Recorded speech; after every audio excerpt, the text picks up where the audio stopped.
Who they think they better than? Ain't no comparison to the so-called black or African American. You can drop the African, keep the American. When we say Aborigine and make their world in, I'm going in the same dirt my ancestors buried in. I come from a god and a goddess, so what that make me? Not even Basquiat can trace me. Not even Van Gogh can paint me.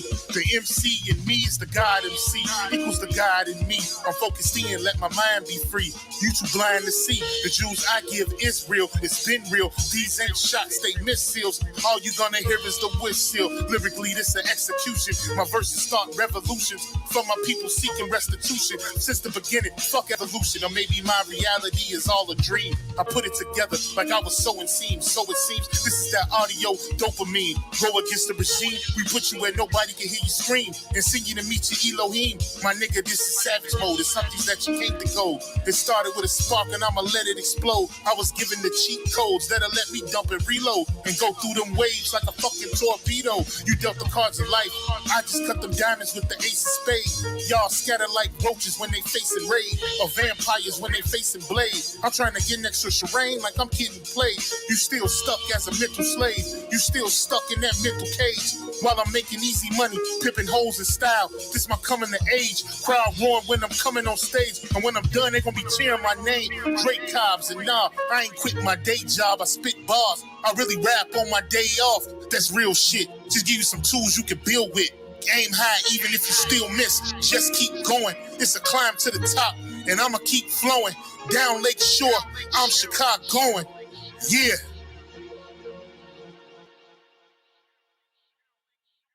You niggas is playing checkers, we playing chess. And nigga, this is checkmate.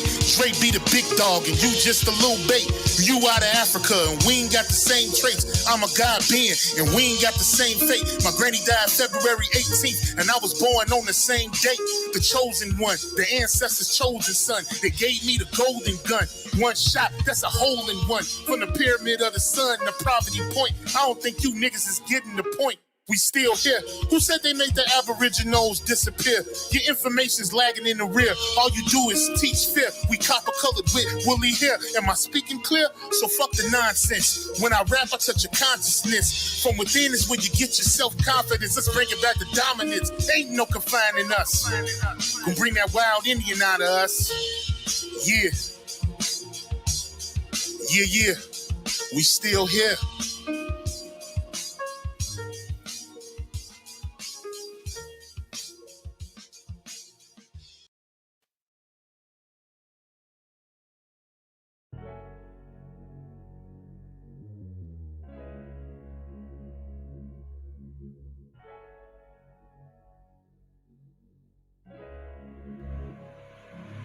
And oh yeah, put that Super 7 in the air. Tell me how you feel it when you feeling up there.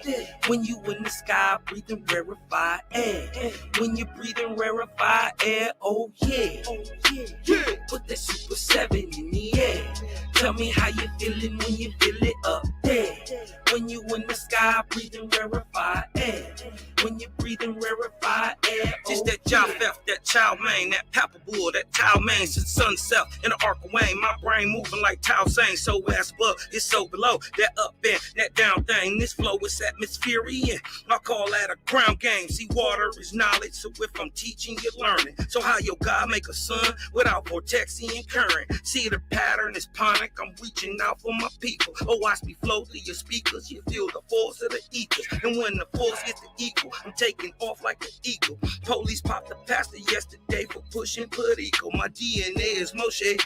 Mix that thing with higher water. My spirit rate is OTN. It's just a higher order. Got more light than Kavita. Rap a lot just like Tila. Went from sinner to saint. Shout out my big homie Sela. Got more torque than a sports car. Got more work than a door star. In the 4 million I make, I'm giving the Dr. Umar, oh yeah. Put that Super 7 in the air. Tell me how you feeling when you feeling up there. When you in the sky breathing rarefied air. When you breathing rarefied air, oh yeah. Put that Super 7 in the air. Tell me how you feeling when you feel it up there. When you in the sky breathing rarefied air. When you breathing rarefied air, oh yeah. Super 7 in my rites and ceremonies. I'm married to Jehovah. holy matrimony. Confucius say, in the words of Caillou, before you hit the tomb, be a bridegroom. Only got one question for Miss Susan B. On how to last Ahu when it's now a ennui. Blame my inspiration, I'm just thinking thoughts. But in the way of God's, we gon' keep it short. Why Jesus wanna kill me, Matthew 10:34. Just a couple questions that I'm needing to know. Oh, watch me flow, it's so potent. Set the vortex in motion. Super 7, I'm floating across the Aegean Ocean. Oh, you a Muslim now, so I guess you make it Salah. Well, I'm an Israelite, I'ma make him at the Shabbat. Got Moses on the bumper, super slap off in my spaceship photosphere. So I stay lit, peace and light to the faith is oh yeah. Yeah, put that Super 7 in the air. Tell me how you feeling when you feeling up there. When you in the sky, you in rarefied air. When you breathing rarefied air, oh yeah. Put that Super 7 in the air. Tell me how you feeling when you feel it up there. When you in the sky, breathing rarefied air. When you breathing rarefied air, oh yeah.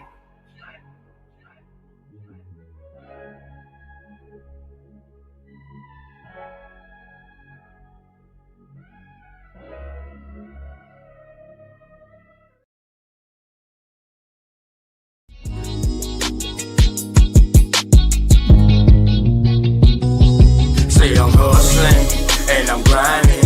I'm making moves with my money on my mind, and I can't fall short. No, always keep it thousand, slow mo.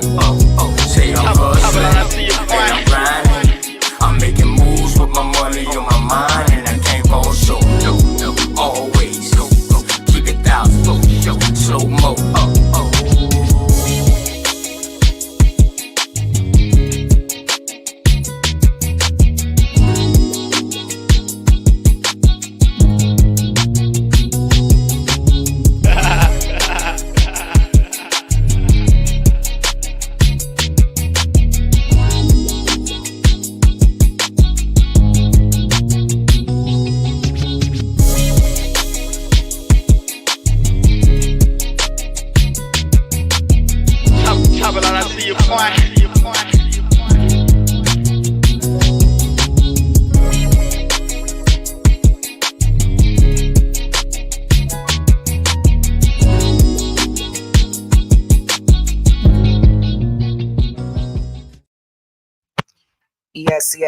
Yes. Grand Rising and peace and love to all the Aboriginal Indigenous Indians. Shout out to everybody this Grand Rising. I know it's early. Good fucking Grand Rising, y'all. I'm up and I'm at it. There's been a lot of things going on, and I've been just laying back, in my style, just enjoying my time with my baby, just really relaxing and trying to enjoy the summer and, trying to ultimately just be grateful for life itself. So I hope you all, count your blessings and be thankful every single day for your lives and your livelihood, right? So shout out to everyone that's listening. Shout out to everyone who will listen. A couple things. First, today, you guys see the title. It says Interesting DC History.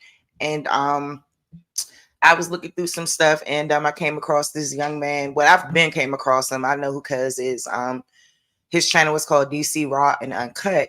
And even before that, you know about the things that go on in your own city, but you forget about people who were progenitors of a lot of things. And we're going to talk about the woman who is in the thumbnail.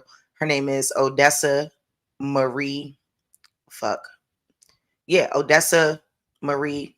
They call Mardre, I believe. I think I'm saying it right. Odessa Mardre. Okay.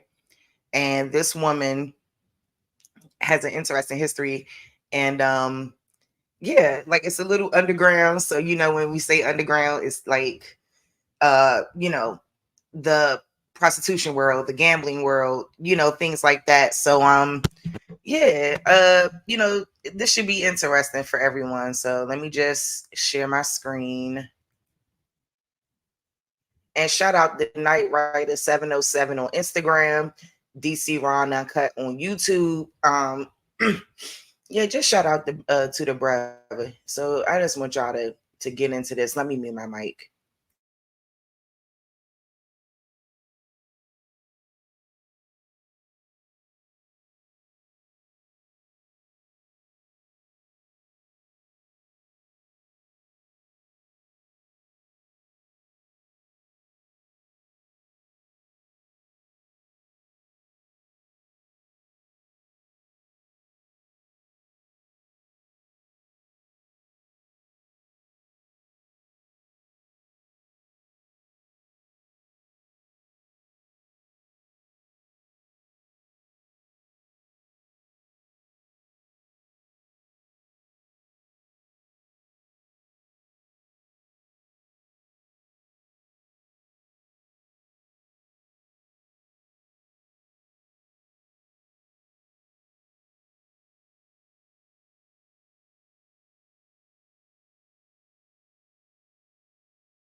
Peace and love, y'all.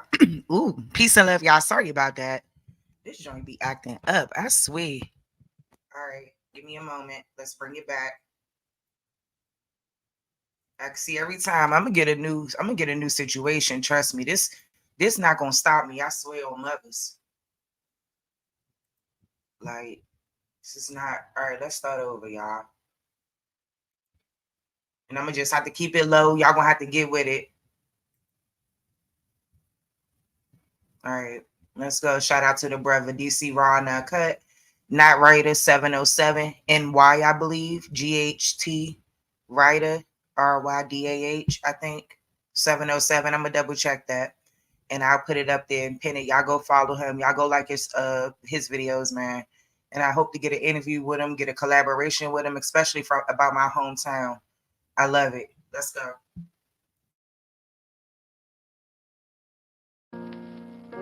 Arnie, you ought to have better sense than to hire a couple of outside yaps. Come out and take it, you dirty yellow-bellied rat, or I'll give it to you through the door. We had to make a living. I was younger than I am now and thought I needed more. I didn't believe in prohibiting people from getting the things they wanted. I thought prohibition was an unjust law, and I still do. Oh, I feel so bad. I wonder what's wrong with me.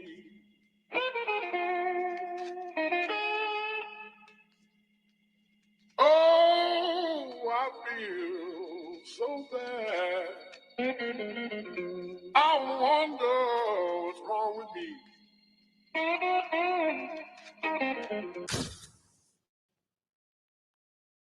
My name is Odessa Marie Marjorie, and I was born in 1907, just 40 years after slavery ended.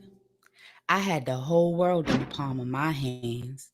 Money, cars, expensive mink coats, nightclubs, and I damn near owned that police department with the money I was paying out. Yes, sir, the good old days. I controlled the night, and I took care of my gals. I protected them. I protected a lot of folks. I was the queen. She was her only child. She grew up around Georgia and Florida Avenue Northwest. And back then they called it Cowtown because at one point, well before Odessa was born, you could find livestock roaming the area freely, and a lot of families were dairy farmers.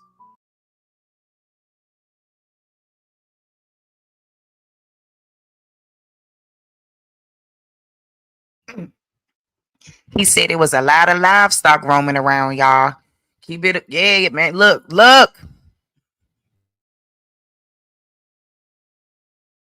And a lot of people was dairy farmers.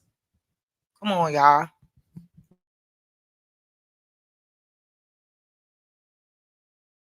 Once upon a time, the cows in Cowtown provided fresh milk to the city.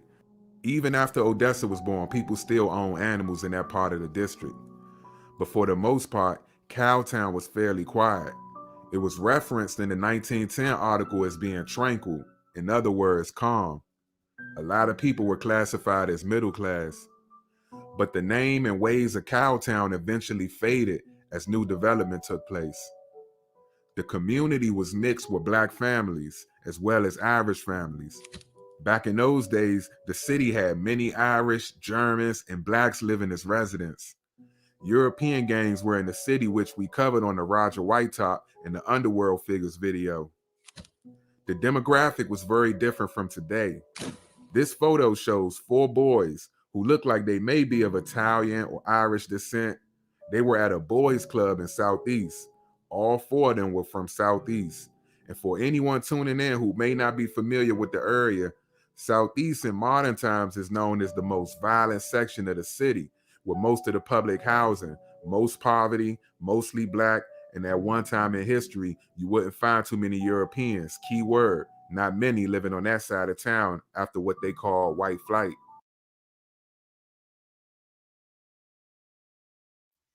Good morning. Shout out to this brother, man, out here cooking with that shit about my city early in the morning. Did y'all hear what the man? Listen.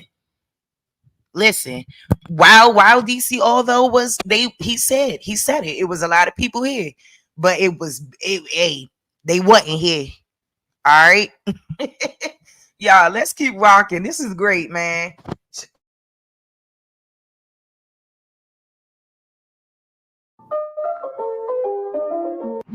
Odessa made friends with some of the Irish boys when she was young. She even fought in the streets alongside them when they went up against the German and Italian kids from the other side. Oh, why aren't they texting me back? Are they mad at me? Do they not like me anymore? I'm scared to ask for reassurance and fear that I'm... Later on in life, some of those Irish boys became cops and a resource to Odessa once she committed to a life in the underworld. Odessa was built tough. She dealt with rejection from some of her peers, other middle-class black folks. With her being dark-skinned and big, it made her stand out as a young girl. She even later referred to herself as ugly. Odessa came from a lineage of fighters in a literal sense. Her grandfather was a Civil War veteran. Also, entrepreneurs ran in her family. Her mother was a seamstress. Her father owned a barbershop and later on a pool hall. Odessa saw two worlds in her youth. One where she felt she didn't fit in amongst the uppity blacks in the Leroy Park area where she went to stay with her aunt. And then the other world, the place they once called Cowtown, where you had jail joints that sold bootleg whiskey. Little boys shot marbles in the backyard for recreation. This was a world that she familiarized herself with, or more so identified with. Odessa attended one of the most elite schools, Dunbar High School. It was said that back then, some black families all over the country wanted to send their kids to DC to attend Dunbar as if it was a college.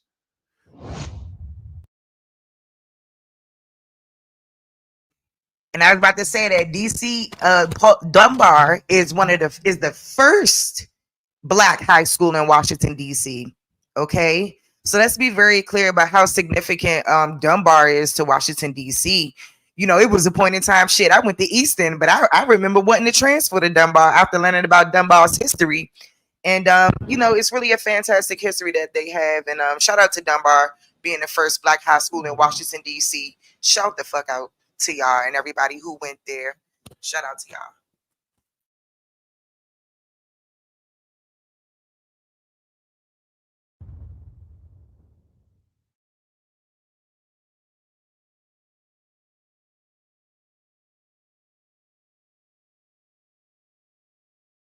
That's how respected it was at that time.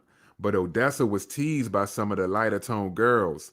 When she was interviewed later in life, she spoke about her time at Dunbar, stating, They call me Big Black Mother with the television eyes. There was only 3 blacks at Dunbar back then. I mean, black, like me. I had good diction. I knew the gesture, but they always made fun of me. Like on days when we were having drill competition and we were supposed to wear the school colors, red and black, the yellow gals would say, "Oh, Big Black Dessa, you don't have to wear the school colors. Just stick out your big fat red tongue." I would try to kick them where they said it, but could never get my foot no higher than their butts. even with the obstacles she faced at school with mean students, Odessa actually excelled. She was very intelligent, articulate, and outspoken. By 1925, she was valedictorian at Dunbar, graduating with honors at 17 years old.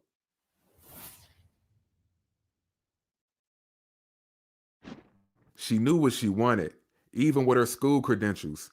Corporate America was the last thing on Odessa's mind. She didn't fit in with them. She went on to purchase some property in Cowtown with funds she received from family and got the rocking and rolling.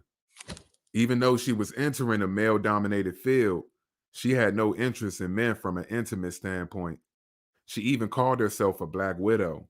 But at 17, she opened her very own spot, a jail joint, selling alcohol, taking on the family entrepreneurial spirit. She started off buying just a couple 5-gallon tins of whiskey and kept flipping her bread. She doubled and tripled her supply, and in a matter of time, she became a force to be reckoned with. But that was only the beginning. It's no secret that Odessa liked women, and by the early 1930s, She had the experience, the intellect, the tough exterior, and a vision that led to her eventually opening what they called body houses, where you could pay for vaginal access by way of prostitution. With up to 20 girls working her spots, Odessa was not letting off the gas. She negotiated properties and moved into many different rackets, securing her spot in Washington, D.C. as queen of the underworld. By this point, she's only in her 20s. She got in the numbers racket, which proved to be lucrative for many whites and black men in the city, like Roger Whitetop, and another old, well-known man in the city that went by the name Shorty. You had Frederick and many, many more on the black side of town. If you're looking to get a degree or certificate in business, UMGC is waiving their application fee through August 29th. If there was ever a time in history when it made sense to be a criminal, during Odessa's prime was the prime time. These criminal endeavors outside of drugs didn't necessarily hurt people, which made it more acceptable. There were no cameras. You could pay law enforcement to look the other way and let you operate your numbers bank or prostitution houses, which Odessa did. She had many police officers on payroll. She also gave back to the less fortunate. Many people spoke of Odessa as a giving woman that helped them out when they were down bad. At the height of her run, she was flamboyant with it, making thousands of dollars, living a lavish lifestyle, mink coats, cars, vacation trips. Odessa blew up. She had the feds, but she also kept a couple guys with her for protection, guys she admitted to finding on the streets. Her name was spread around the Washington, D.C. area within the underworld as she branched out, operating more body houses in Northeast and parts of Northwest in the Shaw area. This was all during the Great Depression era.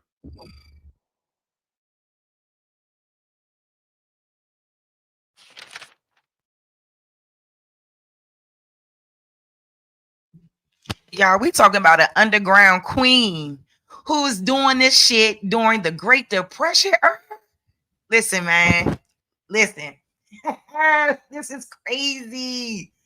Shout out, man. Put some fire emojis. Give me some sunflowers. Give me something if y'all enjoying the video so far. I'll probably show y'all one more, but I was like, damn. Yeah, this is some real good stuff right here. So shout out to everybody listening. Shout out to the chat. Hey, Sap. Hey, Jeremiah. Hey, Copper Aborigines. Hey, y'all.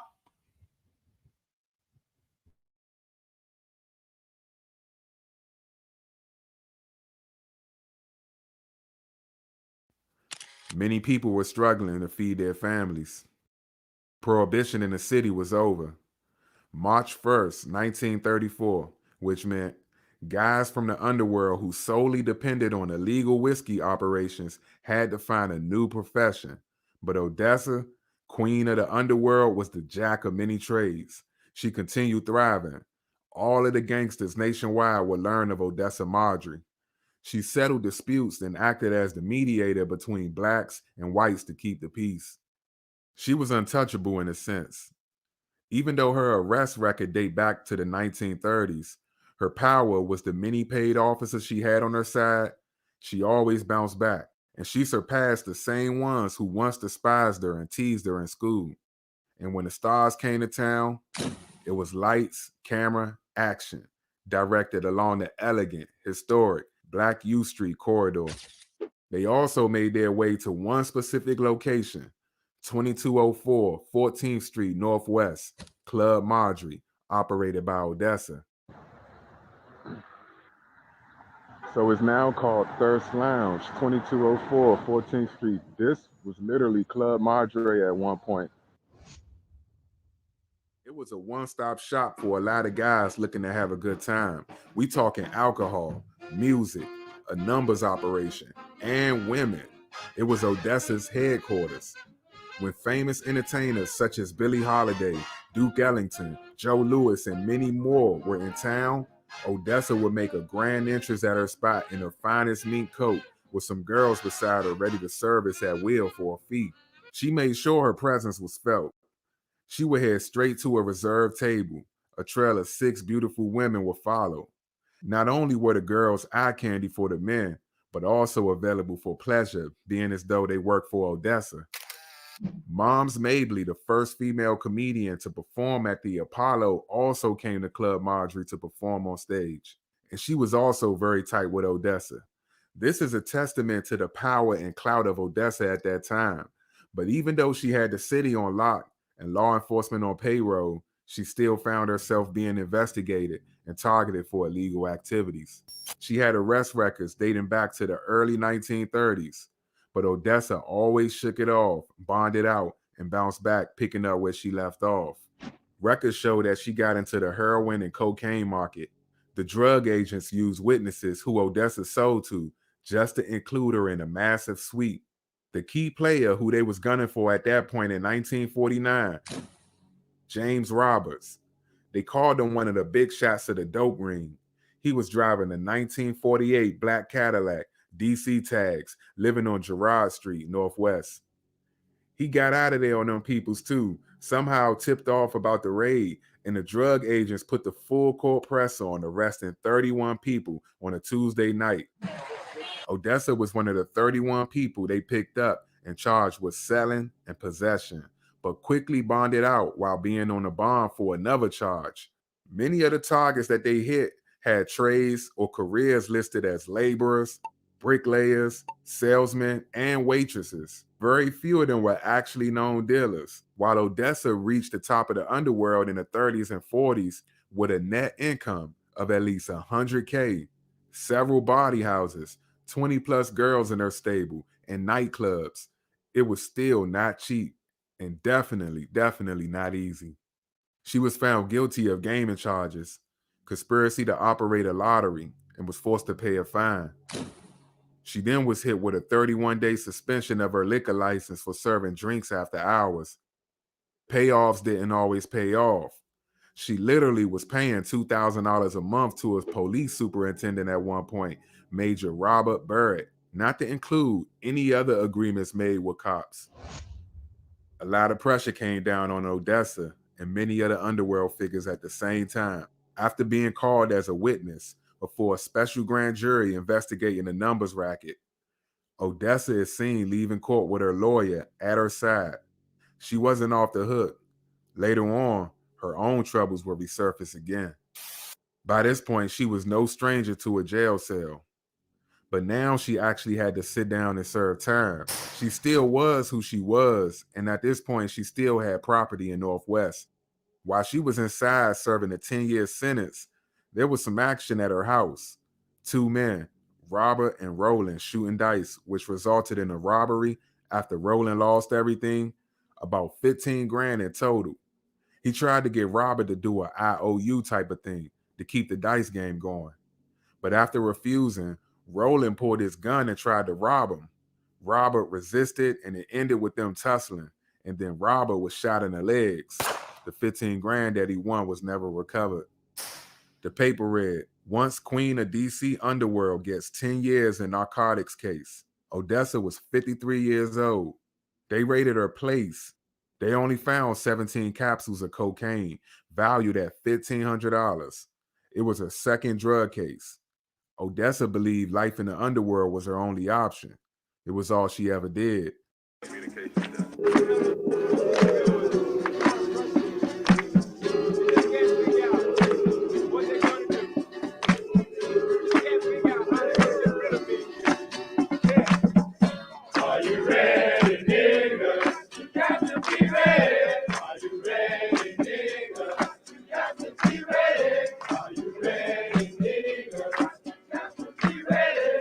While Odessa was locked away serving time at a women's prison in Alderson, West Virginia, Black Americans was fighting for equality. Racial tension in the country had people marching and protesting and boycotting. Odessa was released from Alderson Prison in 1968. Some other notable names that served time in that same prison is Billie Holiday and Martha Stewart. But when Odessa got out, she bought a Lincoln Continental for 10 grand with the license plate that read Marjorie. It has now been almost 5 decades since she first got into a life of crime. She still had property, connections, and the energy to keep going though.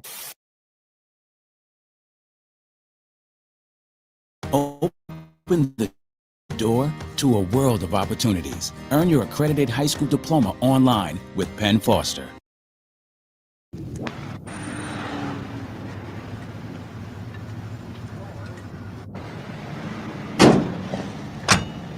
In the beginning of the 1970s, she was now in her 60s, living at Aspen Street Northwest, still active.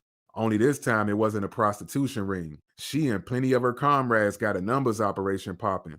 Odessa Marjorie was back in business. The headquarters was at 1900 16th Street Northwest. And one of her partners was 62-year-old Melvin Turkey Neck Johnson, who also had gambling convictions.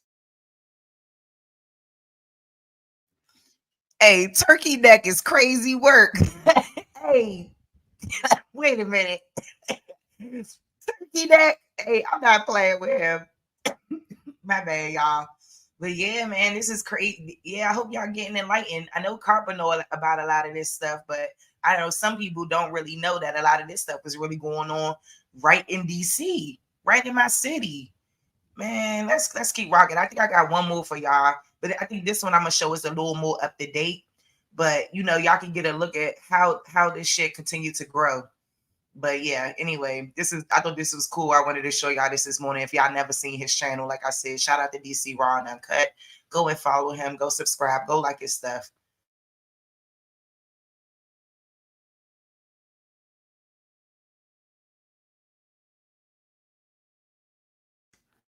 The feds alleged that the operation was doing $3,000 a day. Odessa was still doing it big, throwing parties at her house. They carried out a 3-month investigation with wiretaps on 2 phone lines at Odessa's headquarters. So they put together a raid, stormed the spot, but only found $7,000 in cash and a whole lot of number slips. They missed the big bag, the real money known as the bank. This was the same year Roger Whitetop Simpkins, one of the best to ever do it in the city, passed away for health reasons at 73 years old. They raided 17 suspected gambling locations in the city and called Odessa the head of the largest operation at that time. She was arrested at 65 years old, but was released on a $3,000 bond. After going away, serving more time, Odessa was released in 1980. Now she's 73 years old. She bought a $21,000 Cadillac Seville Pierre Cardin edition. This is the last public photo of her taken at the same time in her 5-bedroom spacious house in Northwest as she prepared to speak with a real estate agent who wanted to buy the house for $75K. And according to the article written by Cortland Malloy, who documented her life in the papers, she offered the real estate agent something to eat and then said, "Did you say 150,000 or did you think I was born yesterday?"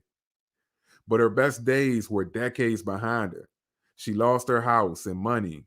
Modern times wasn't too kind. It was said that Odessa was broke, and at this point in the 80s, everything was taken away from her. No more rebuilding after all those charges. All of the lawyer fees, fines, and the ever-changing landscape from the underworld gambling era to the crack era and the young street niggas of the 80s cornering the new market. A $2 million a week cocaine crime outfit. Odessa was well out of her league in her time.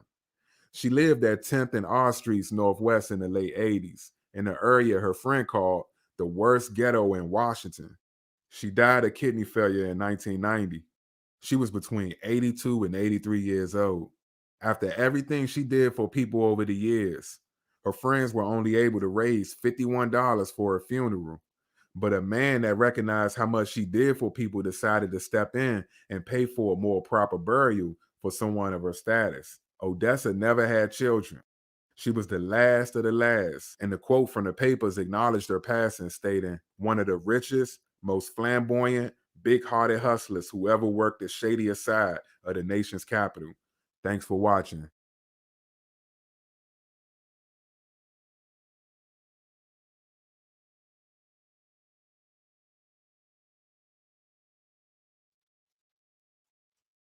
Yes, family. Peace, y'all. I hope y'all really enjoyed that. I got one more for y'all, too. But let me go into a little break real quick, man. Throw some sunflowers in the chat. Let me know y'all here. Let me know y'all enjoyed that. Listen, man. Like, we not perfect, but from listening to her story, all I could see is somebody doing what they felt like they needed to do. And, it's interesting how circumstances create your life, and, your circumstances ultimately influence the decisions that you make. And we always got to keep that in mind, like from a child, she was pretty much bullied up until high school. You know what I'm saying? Like, shit, she was out there fighting with the Italian boys against the Germans. They had, I hate to say, a big fat black woman, fighting with them. Man, it's crazy work right here. Let me play a little song real quick, and I'm gonna find the other video, and we're gonna keep rocking. And then after that, if y'all want to open the floor for a discussion, I'll open the floor for a discussion. If not, I am Audi 5000. Who still says that? All right, y'all, hang on.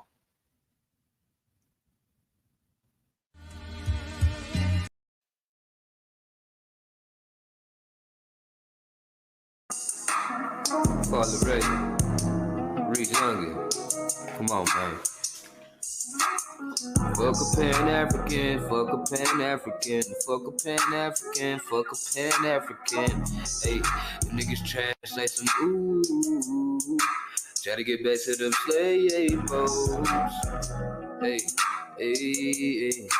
Try to get back to them slave hoes. Hey, hey. Fucking slave narrative, they phone it. I had this nigga named Toby and he owed me. When the plot crop and the stock drop on top, them niggas going. Sold to the bitter cotton pickers, them my niggas. I'ma come down, feed them chitlins and them gizzards. Nigga, I'm the mister, I whip ya, I kill you. In the big house, go down with your sister. Send it back to you, then I send for your mother. Y'all niggas look out, I'ma work it like no other. Make you pick cotton till the sun come and touch it. Till your damn hands and feet and foot all bust up. Look me in my eyes, I'ma backhand the buck up. Nah. Shout out to Grandma Foo. Why your man came, she the one that sold you. My crew swam to the show and got you. Good shit, Jesus, man, that nigga came through. Hey, fuck a Pan-African, fuck a Pan-African, fuck a Pan-African, fuck a Pan-African. Hey, the niggas trash like some ooh. Tryna get back to them slave hoes. Hey, tryna get back to them slave hoes.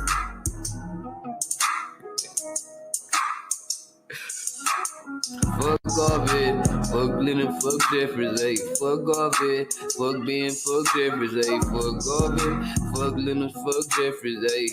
Ayy.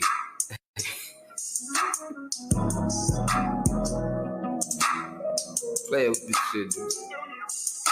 Begin. Baby, yo, so peace, teeth, acrobatic. Fuck a Pan-African, fuck a Pan-African, fuck a Pan-African.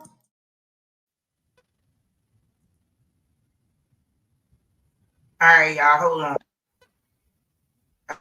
I think this is the one I want to show. Maybe this one to get a full in-depth joint of all of that. Hold up, y'all. Y'all, listen.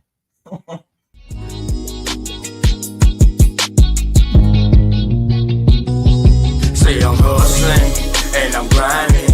I'm making moves with my money on my mind, and I can't fall short. Always keep it thousand. Slow mo. Say I'm hustling and I'm grinding. I'm making moves with my money on my mind, and I can't fall short. Always keep it thousand. Slow mo.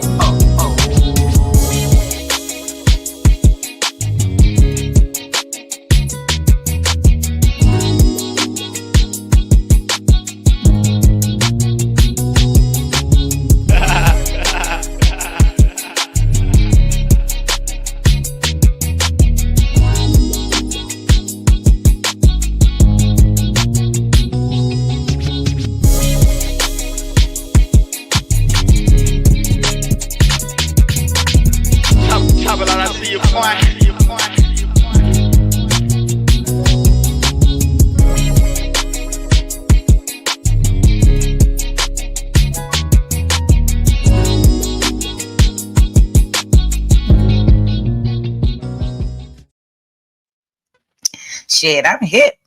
I already know we've been kicking ass and taking names. I just love to go back and revisit it. I love to revisit it, but this story is a little different. So, but it's still in the context of DC, and yeah, I think someone couldn't have explained it better.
I know what it's like to get put out the projects. Everybody looking. Someone from your house watching over your things that they sat out on the edge of the property. I know what it's like to get teased because your uniform wasn't clean in elementary school. I know what it's like to hustle, dealing with them 12-12 skinnies, messing up your re-up money trying to work your way back up from a quarter, getting a batch of that hard white. It's gonna take a long time to chop it down to dimes with this small-ass razor. I know what it's like to see roaches everywhere. I know what it's like to smell the bad food from the freezer because they cut the electric. I know what crack smell like when it's burning in the other room. I found the homemade pipes. I know what it's like to have a conversation with someone and later on, somebody else come and tell you that that same person was killed. I know what it's like going through R&D, the packed out bullpen at the Supreme Court, the bus ride back to the jail, count time, canteen, hookups, the first phone call home, 30 days in that CTF, the bad feeling when the judge announced your sentence, the tears in the eyes of your family sitting behind you. I know what that shit like for real, nigga. But I don't know what it's like to be a teen murderer.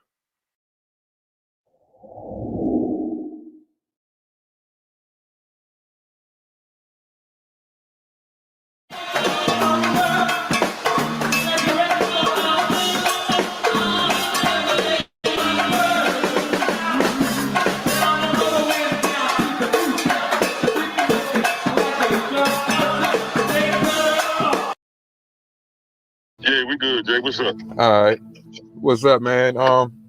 So yeah, man, I don't want to hold you too long. So I guess, you know, I'm already going, already got everything going on this end. So if you were, you know, start from the top, like where you meet Pop.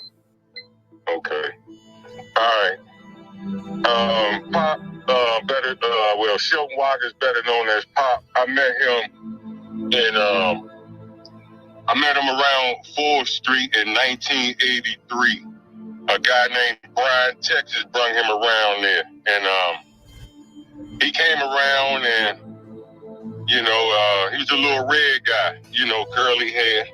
You know, so we was like, you know, who the fuck is this little nigga? You know, so Brian was like, so Brian introduced him to my brother.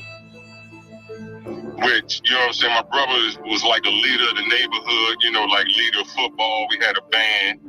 So him and my brother didn't really get along at first. And you know, one day, you know, they had a few words. And then the next day we go to school at Henley Elementary School. Pop is there. So we like, what the hell is going on? So, you know, he at the school, so him and my brother, you know what I'm saying, they end up, you know, having a conversation around that morning time, walking to school about Pop joining our junkyard band, because Pop was like, you know, he can rap and he can dance, you know what I'm saying, because that's what he was into. He was into that. He was into music. Yeah. And he was like, and when I seen him, you know, I mean, I'm a little guy, you know, when I seen him that morning, where that evening after school, he was like, man, you know, I'm joining the band, man. You know what I'm saying? He was like, your brother let me in the band. So I was like, all right, you know what I'm saying? That's like that, you know, so he joined the 6th Street Junkyard Band. And once he joined the 6th Street Junkyard Band, him and my brother got real tight. Me, him, and my brother, we got real tight. I mean, like, real tight. You know, so... Yeah, how old was he at this time? He was like, Pop was around like 12, 11. Okay. You know what I'm saying? He was like 12, 11 years old. So he joined the band with us, you know, and we got to get the norm. You know what I'm saying? We got, mostly he was like 10, I'd say about 10, 11, around that. Okay. So we got the norm, you know. He was a cute little, pretty little motherfucker, curly hair. But my brother, he was a red nigga with cat eyes, you know. So by them connecting, you know what I'm saying, they had basically, you know, all the women, all the little girls at that time, you know, checking them out and this, that, and the other. Right.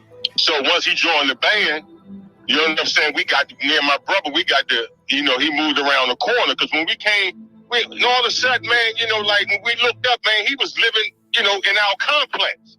And we was like, damn.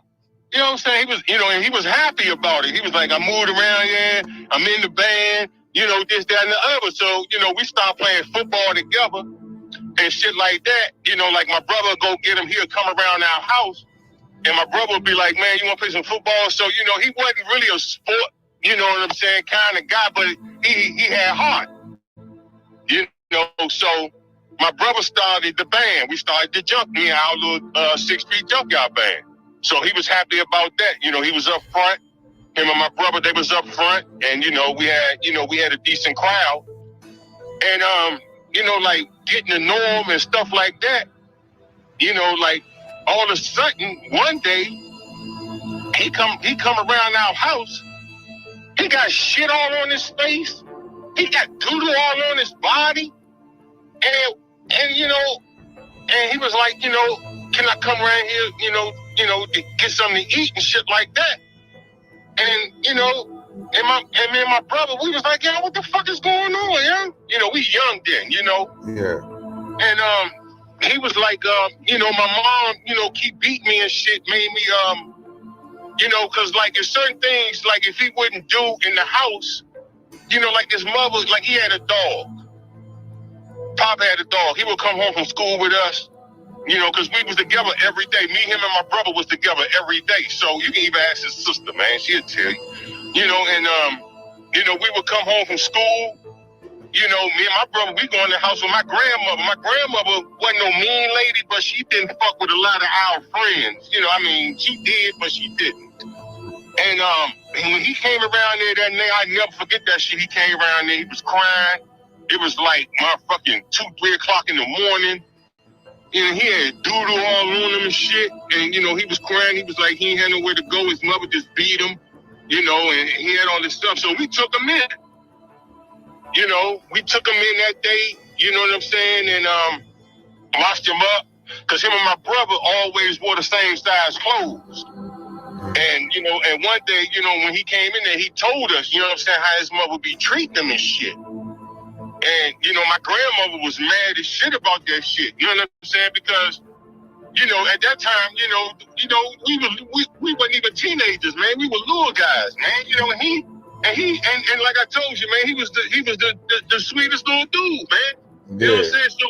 So my grandmother was like, you know, why the fuck is his mother, you know, beat them like this? So he came right there again after she doodled, puts his face in the dog shit, because when he came home and when she came home, the doodle was in the house, but he was at band practice with us. What, and was his mother standing around Berry Farm? Nah, she was standing around 4th Street with, you know, around 4th Street. Oh, okay. Because we lived in where it's called Cascade Park now. Around there by St. Thomas More, across the street in that complex. He lived on the 2nd floor. Then he came around our house the second time, man. So my grandmother took him in. You know, and you know, we was talking shit, man, be up all night playing. He was happy, man, when he was with us, man. His mother used to beat him for nothing, man. I mean, like, crush him, Slim.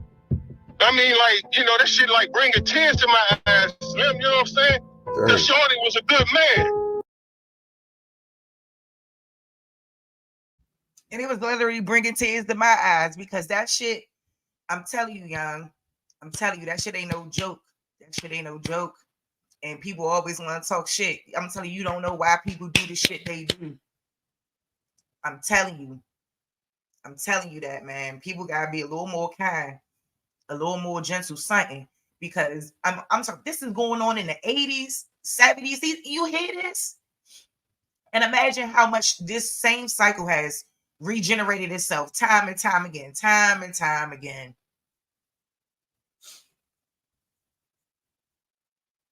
Like, I don't know what happened when the 70s and 80s hit, man. For real. Anyway, let me go ahead and let y'all keep listening to this. Yeah. You know what I'm saying? And his mother beat him and shit. So, you know, me and my brother, we cried to my grandmother. You know, was like, man, you need to, you know, Mom, you know, he our friend, Mom. You know, you need to take him in, Mom. You know what I'm saying? So she took him in. We fed him, you know, he had clothes, and my brother wore the same stuff. We had fun when he was living with us. You know what I'm saying? So his mother got mad, you know, because he was going to school. He was doing the right thing. So his mother got mad and something happened, and he couldn't stay with us. You know what I'm saying? So, you know, when they came in, when his mother came and got him, you know, for another month, that shit continued. Like, he would pop up at our house at any given time with bruises and shit, and being, you know, beat up and shit. You know, so my grandmother, you know, was like, and I'm gonna tell you that, man, you know what I'm saying? That's the reason why, just like I say, man, you know, a lot of people don't know, you know, what became of, you know, they know what became of him, but they don't know the reasons why the fuck Shorty became who he became. Yeah. You know, he was beaten, you know what I'm saying? And then, you know, like, my family, you know, my grandmother loved him because once we got a little older and went to junior high school, he went to Kramer where my grandmother was working at. You know what I'm saying? So my grandmother would make sure he okay, you know, feed him and stuff like that, ask him, do he need anything? But, you know, he was starting that motor at that time. You know what I'm saying? He was starting that motor at that time because this, you know, we had the Junkyard Band, you know, Kirk McGray, the guy that ran the Junkyard Band at that time, came around, you know, looking for talent. Found out we had a Junkyard Band. Found out we had two, little short, little pretty motherfuckers because Junkyard was in the short dudes. And Dirk picked them. Dirk picked both of him and my brother. Pop mother said yeah. My grandmother said no. So, you know, Pop was like, you know, damn, I want, you know, because he really wanted my brother, you know, with Junk with him. You know, so after that, you know, when he joined Junk, he was around for a little bit, for like another year or two. We would hang out, you know, he would come around, see my grandmother, you know, and he was still with the Junkyard Band, you know, and he was still trying to get my brother, you know, with the Junkyard Band. You know what I'm saying? So, you know, a lot of that shit come from his mother beating him, man, and, you know, and nobody, you know, giving a fuck about him. But us, my grandmother and my family, we cared about him. We did a lot for him.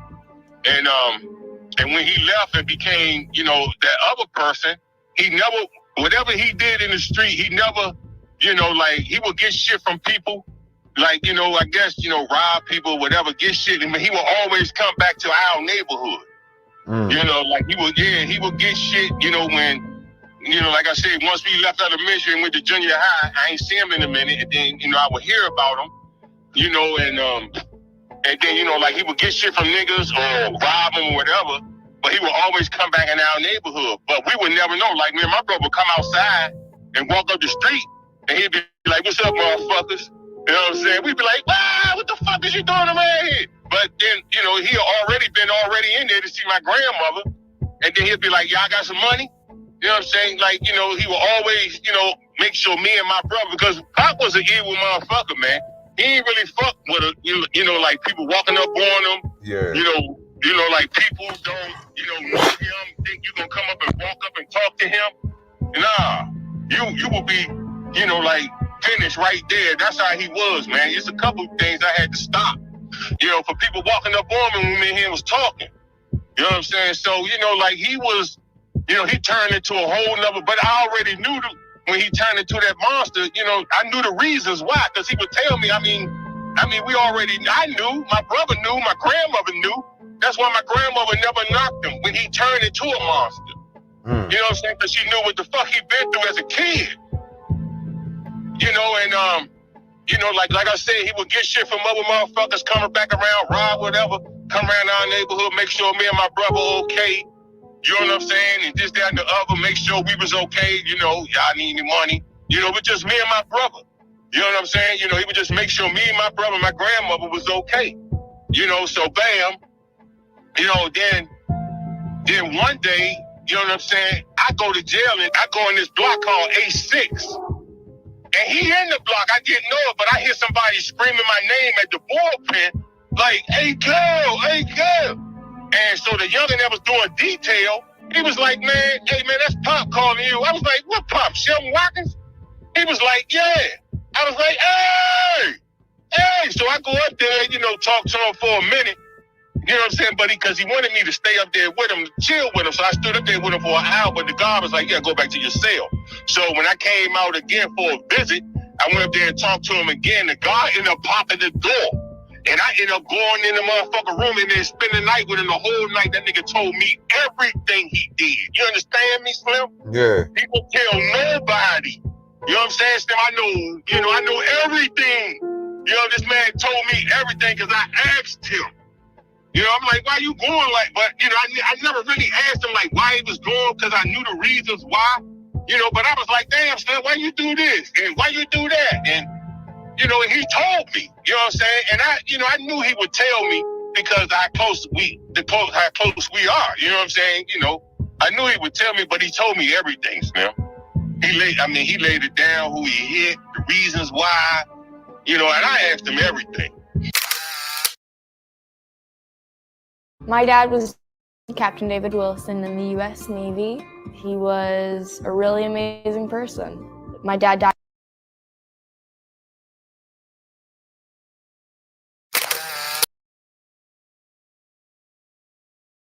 And believe it or not, man, I was fucked up when he killed Blake, man. Him got into it real bad about that. Really? You knew Blake? Man, I was fucked up with that. Blake was my motherfucking nigga. You know what I'm saying? Blake was a nigga that had a store that started his little store in Suitland.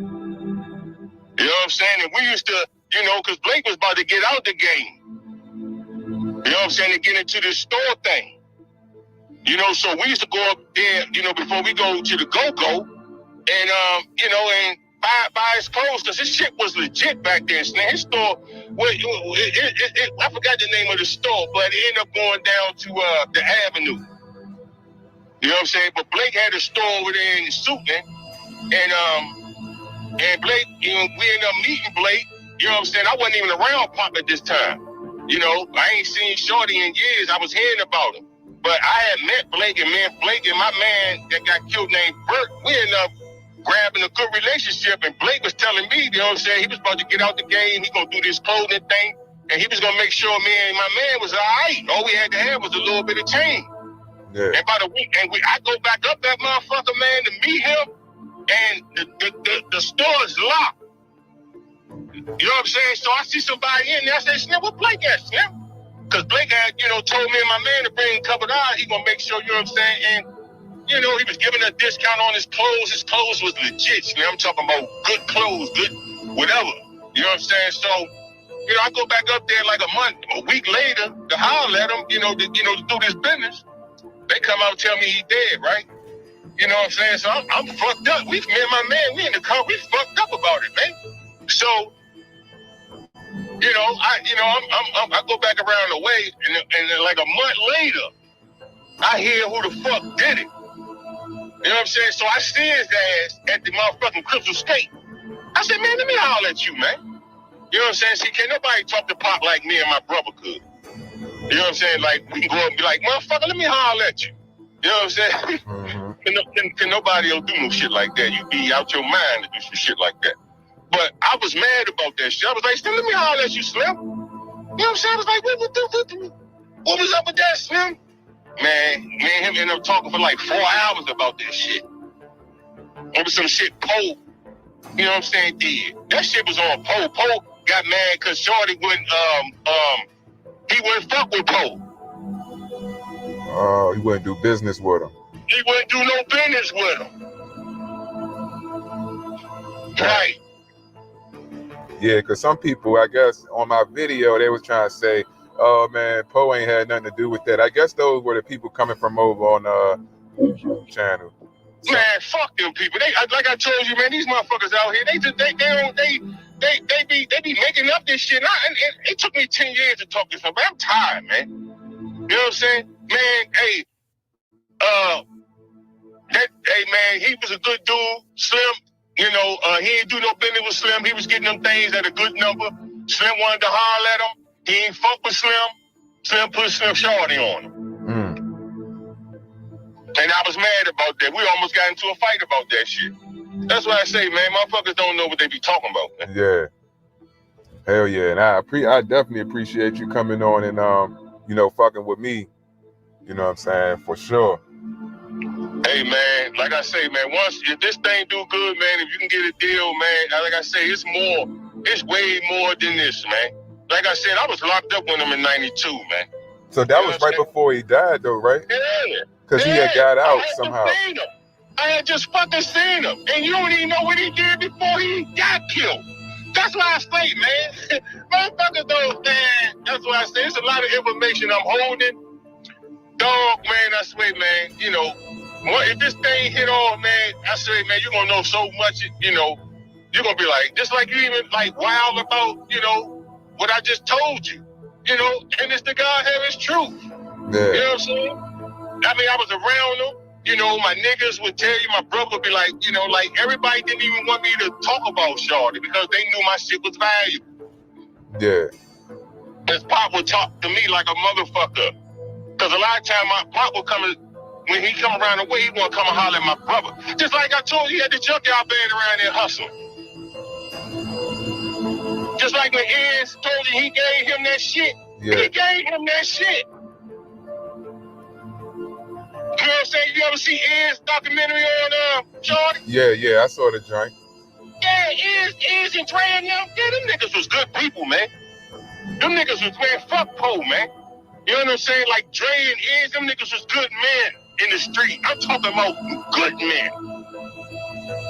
You know what I'm saying? Like he gave Pop, you know, that thing he told you he gave Pop. He gave Pop that shit because Pop run that shit around our way. And he had the junkyard band selling it.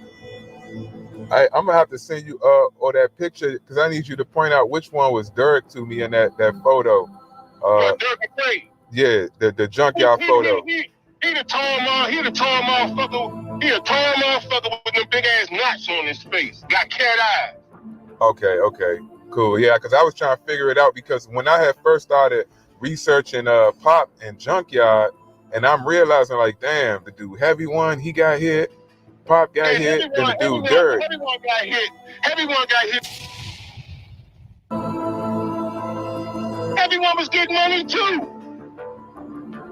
Everyone was getting bricks, 2-3 bricks.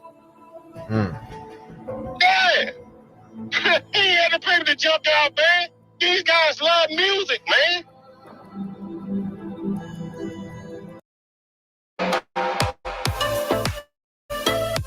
I've been using my custom formula, which is the serum.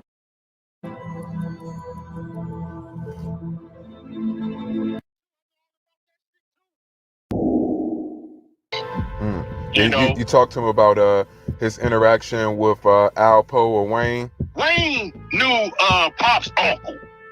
Okay, Pop's uncle used to come around 4th Street back in the day, you know, with Wayne. You know, sometimes. You know, that's his mother's brother, which they was already down. And Wayne Perry is a whole nother level. Oof. Jeez Louise.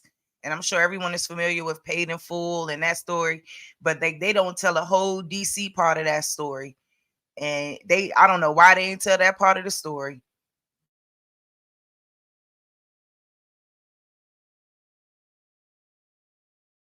Southwest at that time. So, you know, Wayne would come, you know, with his uncle sometime, I guess. I don't know what his uncle was doing, but we was in the band shit, and we used to be at Pop's house or be outside, and his uncle used to come up and be like, what's up, boy? Come here, you know, slack him up on the head. You know, you staying out of trouble, this, that, and the other. You know what I'm saying? And Wayne used to be with him. You know what I'm saying? So, you know, at that time, you know, growing up, it wasn't, like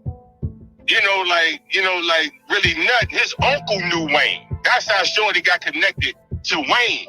And then the Alpo thing, he told me, he said he was at the club one day. You know what I'm saying? I forgot what club. I think it was a Chapter. He said he was at the club, and this bitch ass, this is exactly what he said.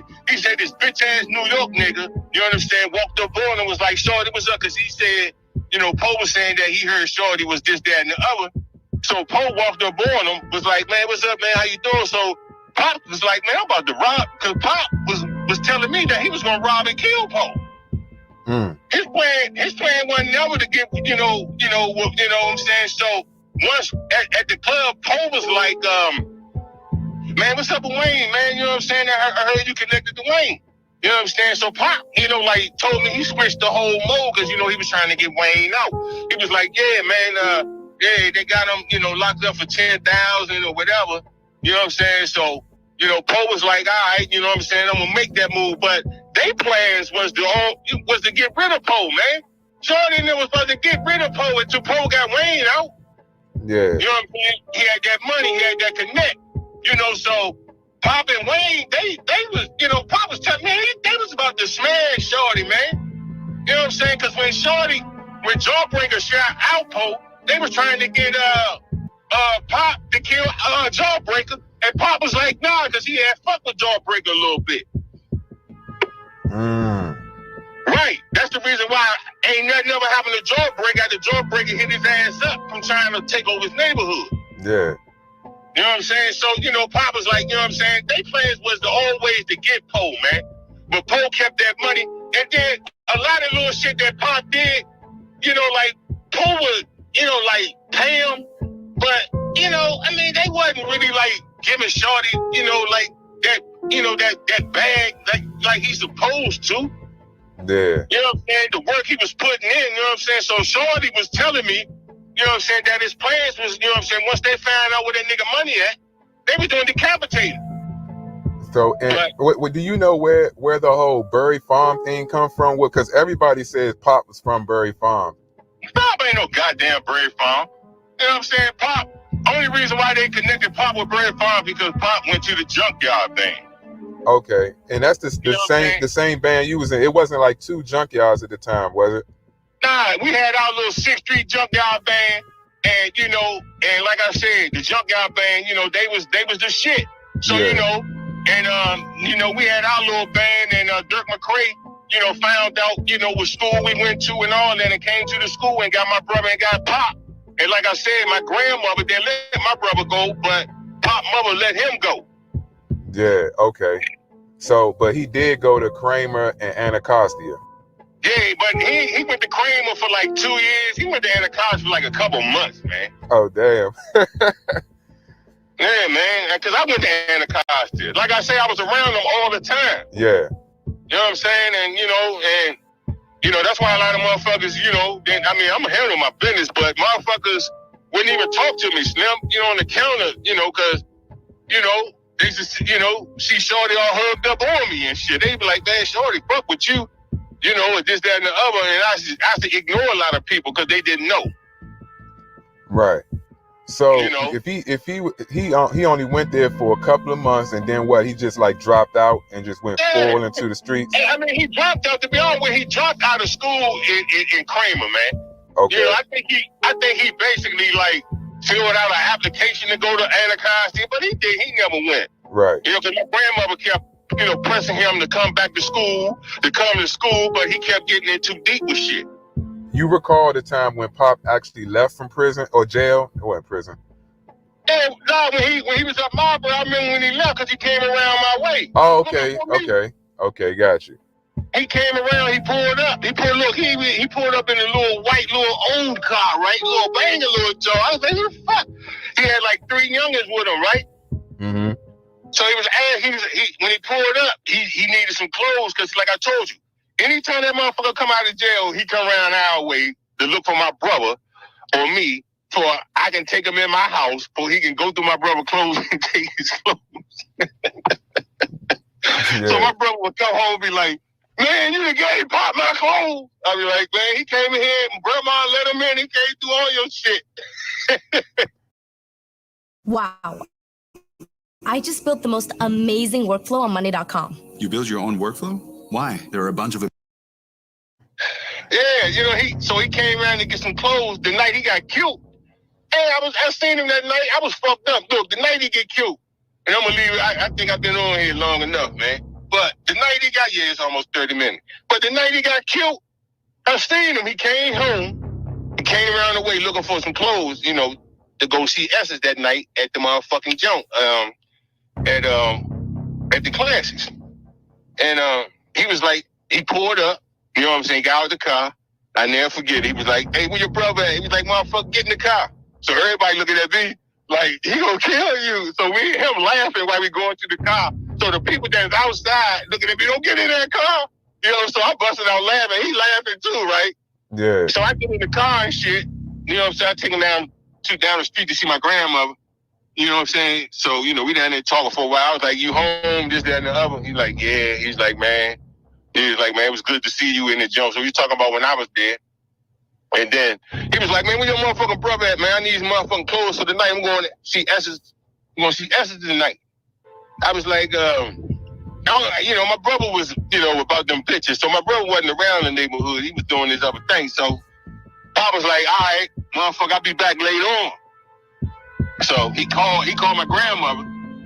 He was like, is Stephon there, Mom? And she was like, no, baby, I haven't seen him. So he was like, all right. So they was going to Goga that night, and his ass ended up going down Fresh Gear. See, that was what's the name's clothing. That was his store before it went down the avenue. Mm-hmm. That was Blake's store in Suitland. It was called Fresh Gear. All right? Gotcha.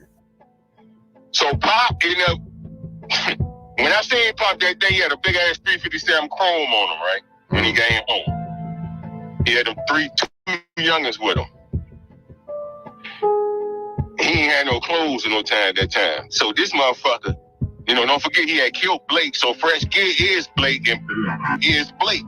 So this nigga go down there and take shit out of Fresh Gear with the, you know, basically rob the gym. You didn't know that either, did you? Hell no, I didn't. Yeah, the night he got killed, that day, the day he went down to the classics, he rough fresh gear off. He went in fresh gear, put the gun, had the gun on him, and picked and had his niggas, and they picked whatever out. Got fresh then and went to the classics. Went to the classics. They pulled up. He was in there. You know what I'm saying? Motherfuckers kept telling me he kept, like my man Jeff, because I had called Pop. You know what I'm saying? I was trying to get in contact with his ass that day because my man Jeff, I never forget my man Jeff. Jeff called me. He was like, man, Pop up here. Because Jeff went to Harlem because he hollered at Jeff because he knew Jeff as a child. You know what I'm saying? So Pop, you know, Jeff was like, yeah, kid, I just hollered at Shorty, you know, this, that, and the other. But he said the whole time Pop was there, Pop kept looking back, watching, looking back. No sooner as they leave, you know what I'm saying? Pop walking, you know, going to the car, talking to some girls or whatever. Man, they said this nigga popped out of nowhere, man. Behind one of them motherfucking cars, had his hat down, and had a motherfucking AK, man, and took Shorty whole brains out. Damn. I mean, like, stood over top of him with that junk. Like, it wasn't no face or none of that. He took Shorty head off. I got that call about 4 or 5 calls. Everybody was at the classics. My man Jeff was standing over top of him. I couldn't do nothing. I called my grandmother. She started crying.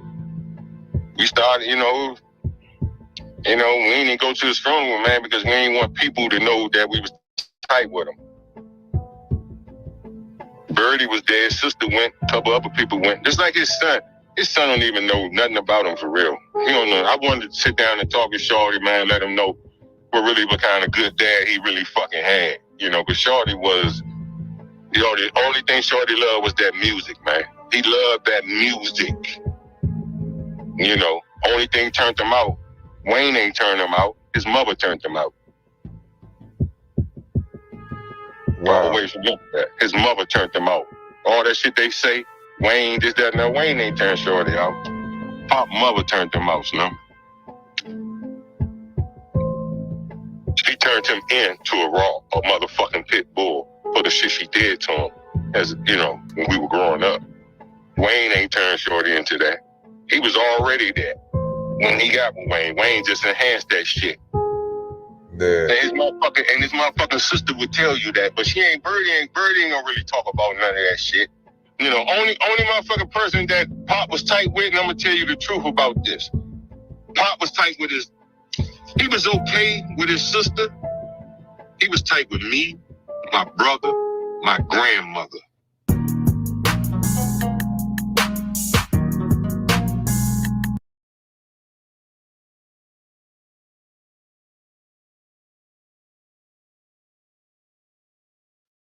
Woo.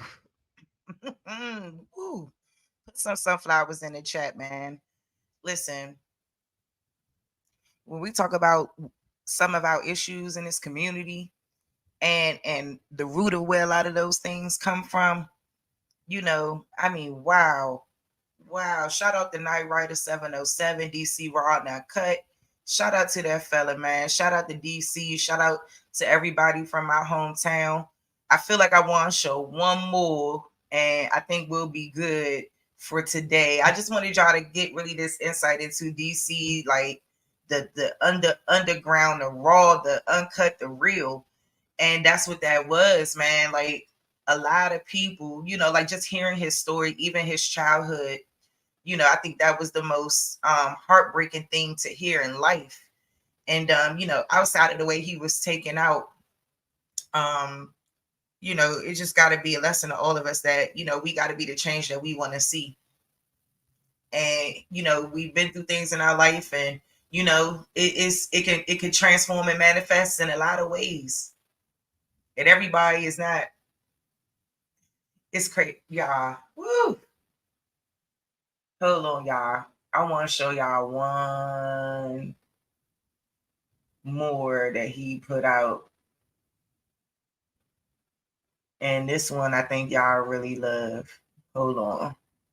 Let me play a song. Hi, Bad Saint. Hey, beautiful. Who else in the chat? Hi, OTK, Negro. Hey, Susan.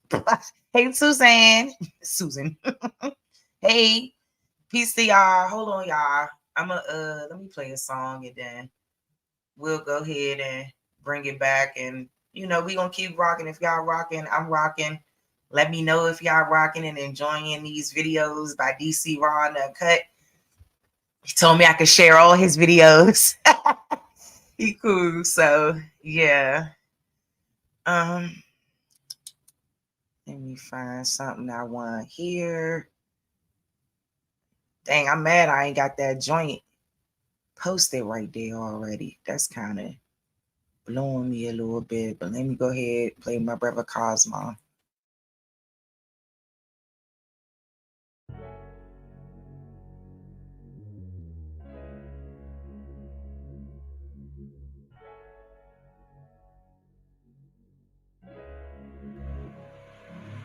And oh yeah, put that Super 7 in the air. Tell me how you feel it when you feeling up there. When you in the sky breathing rarefied air. When you breathing rarefied air, oh yeah. Put that Super 7 in the air. Tell me how you feeling when you feel it up there.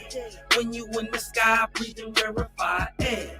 When you breathing rarefied air, oh just that job theft, that child main, that pepper bull, that towel main, since sunset in the arc of Wayne, my brain moving like towel saying, so ass above, it's so below, that up and that down thing, this flow is atmospheric, I call that a ground game, see water is knowledge, so if I'm teaching, you're learning, so how your God make a sun without vortexing and current, see the pattern is panic, I'm reaching out for my people, oh watch me flow through your speakers, you feel the force of the ether, and when the force hits the equal, I'm taking off like an eagle. Police popped the pastor yesterday for pushing political. My DNA is Moshe.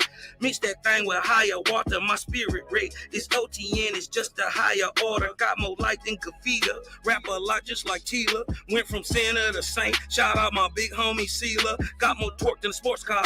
Got more work than a door star. In the 4 million I make, I'm giving the Dr. Umar, oh yeah. Put that Super 7 in the air. Tell me how you feeling when you feeling up there. When you in the sky breathing rarefied air. When you breathing rarefied air, oh yeah. Put that Super 7 in the air. Tell me how you feeling when you feel it up there. When you in the sky breathing rarefied air. When you breathing rarefied air, oh yeah. Super 7 in my rights of ceremony. I'm married to Jehovah. I'm married to holy matrimony. Holy matrimony. Confucius say, in the words of Kai, you before you hit the before you hit your bridegroom. Only got one question. Only got one.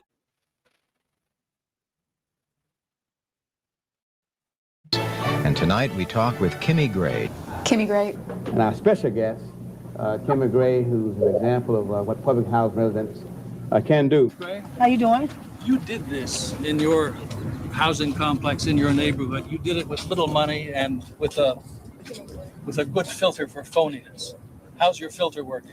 Filter's working excellent. In fact, I'm in the Post Department, and our chief is working very closely with the public housing residents. I represent welfare recipients and residents of public housing, not only in Washington, D.C., but throughout the entire country. Kimmy Gray, describe Washington, D.C. Because I'm a native Washingtonian. I think it's the best city in the entire United States. I mean, where else can you live in the capital of the United States? I enjoy this city so much because it's the first city that I've had a chance to not only live in, but to work in, where grassroots people are given the opportunity to be a part of the decision-making process.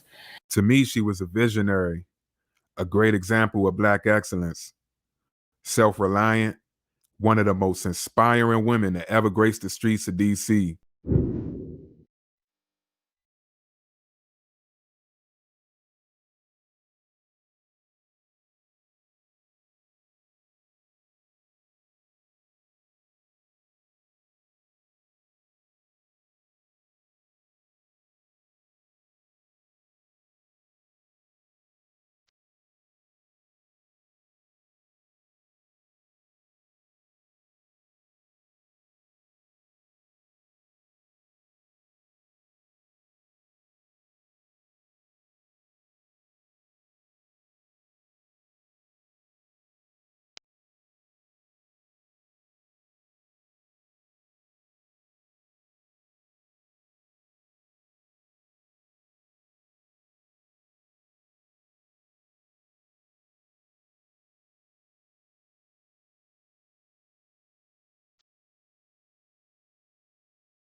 Miss Kimmy was born in 1945.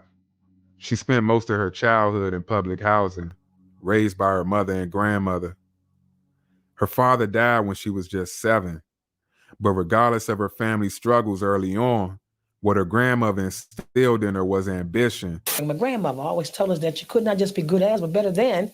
And in doing so, you had to make sure people clearly understood what you wanted. And Miss Kimmy showed signs of leadership by standing out when she was young. Situations like her first grade teacher making her a substitute teacher. I've always believed in myself too. She was strong-willed just like her grandmother, which she would need for the hardships she had to face. Because by age 14, she had her first child. And by 16, she was on her third child and dropped out of high school. Eventually, she got married. So she turned her focus to family and marriage. And by the time she was 19, she then had 5 children, but was now divorced. And so she went on welfare. In 1966, at 21 years old, she got an apartment around Kenilworth. Full name, Kenilworth Parkside, a public housing community in the northeast section of the city, for those who don't know. A neighborhood where my family once lived in the 90s, and the reason why I chose to break these Kenilworth videos down into 2 videos. Like most projects, Kenilworth has and still faces issues today.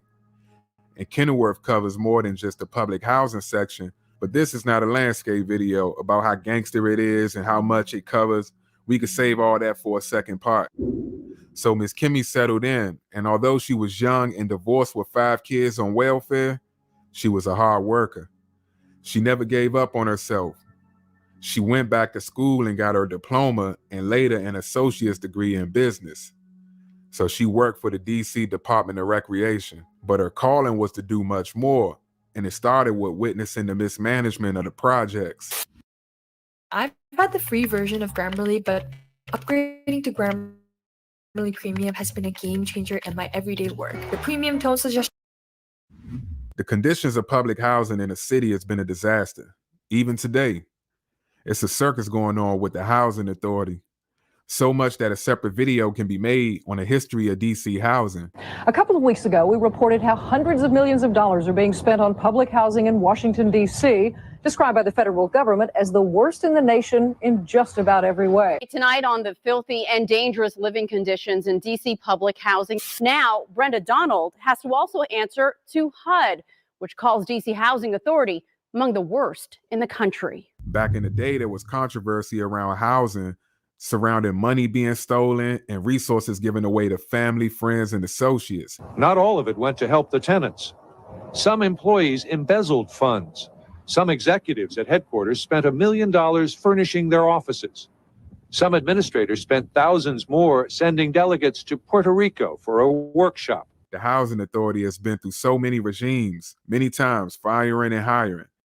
Miss Kimmy Gray actually had the dream of taking control of the project since the 60s. And we talking self-sufficiency. We talking responsibility. That's not the thing that traditionally poor people talk. She knew a change was necessary. She had the vision, and around Kenilworth, Miss Kimmy and 4 others went door to door. Her intention was to find like-minded individuals to gather and speak about what they could do as a unit, to get the powers that be to relinquish the power of the community. The powers that be was a private management company brought on by housing. And for whatever reason, they wasn't doing the job right. So the idea was, let us, the residents, manage this public housing community. Your way is not working, so let us try. So by 1972, the residents formed a Citizens Council, and they nominated Miss Kimmy as president, who was very vocal, an excellent speaker, and more importantly, she actually cared, especially when it came to the youth. Miss Kimmy and other residents even founded a scholarship program called College Here We Come, where they help young folks get funding for college. And the Washington Post wrote this in 1979. College Here We Come is a no-nonsense organization. Since it was set up in 1974 by 4 Kenilworth Courts residents, the group has helped 112 high school graduates go to college. And then Miss Kimmy stated, in the first year, we sent 17 young Black people to college, and at least 12 of them are going to graduate next year. In 20 years total, they helped more than 1,000 students with tuition. Some of these students at the time never left the projects and never left DC. There was no social media or the internet where they could see the world and how other people lived outside the city. Some of them literally only knew the housing projects they lived in.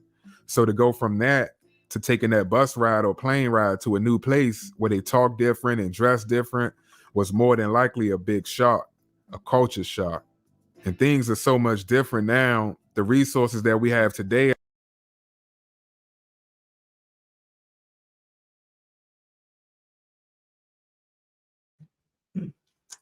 He is 100% right about a culture shock, man. Let's talk about it for a second. And then I'm going to let it play because I know I'm still really, really young, right? And I know even my time in high school, like even like matriculating through school, you know, in the 2000s and things like that. DC, even when I was growing up, I didn't see a lot of other things outside of my city. Even then, we were still able to go out a little bit more and do a lot more things. Social media was just beginning to rise, but it definitely wasn't on the level that it is now. And I will say, like many people from DC at that time, really, we just only knew our city. Like we didn't visit the Capitol, we didn't visit the White House. We stayed within our respective quadrants. So if you lived in Southeast and you was from Southeast, that's where you was. If you from Northeast, that's where you was. If you from Northwest, whatever, you know, wherever you from, your hood, your neighborhood or whatever. Because like I don't remember DC having like gangs like Bloods and Crips or anything like that. Everything was divided by neighborhoods, whatever neighborhoods you was from. So yeah, it's a very interesting thing, you know, and to hear about this fantastic woman. You know, I've seen this video a minute ago, but you know, it's just a prime example of taking your power back. And you know, you're going to see what she was able to do because her efforts from what she did, you know, 30, 40 years ago, still is protecting Kenilworth to this day. It's still protecting that whole property.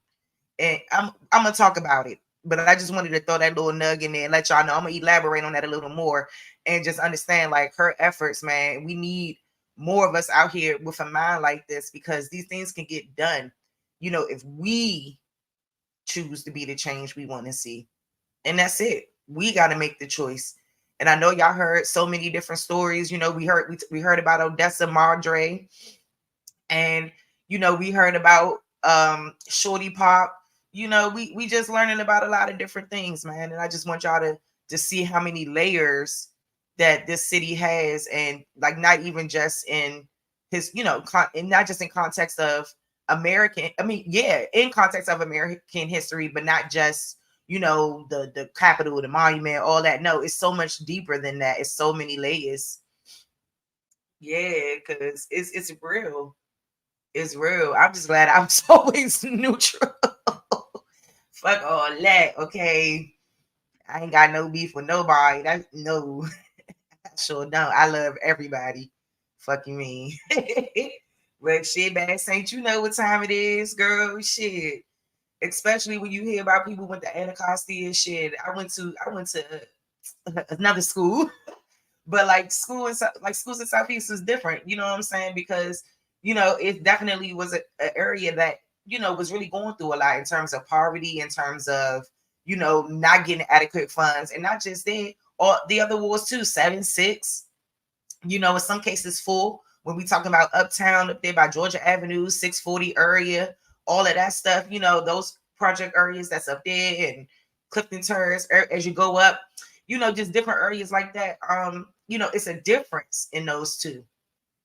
You know, one being further uptown and then Southeast, you know, and having this reputation for a lot of things that it has a reputation for, you know, it's just different. So, you know, to hear that, you know, these efforts were being made, you know, yeah, Anna wasn't no joke, girl. And Baloo, neither one. So, yep, neither one. My sister went to Baloo. Shout out to Baloo. Shout out to Anacostia. Shout out to DC Public Schools. Period.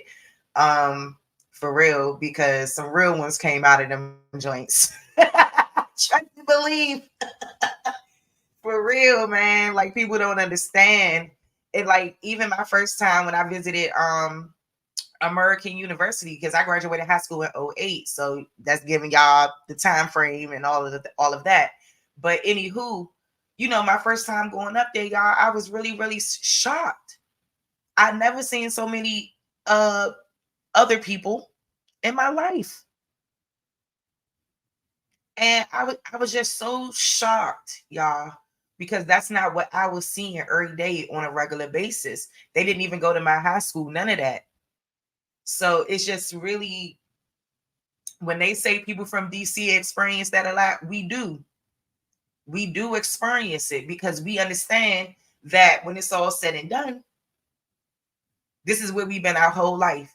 And a lot of times we don't get the opportunity to see outside of that. But see, now it's a different day and time. You can get out more and you can do things and you have so much more access to things. Like I know for a fact, I only knew where I was from. That's what I knew.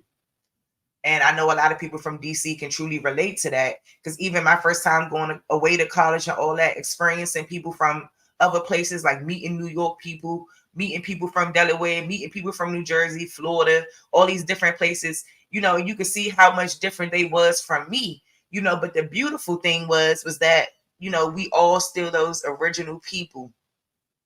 And we are many tribes, we are many dialects, we are many colors, complexions, looks, features, everything, y'all.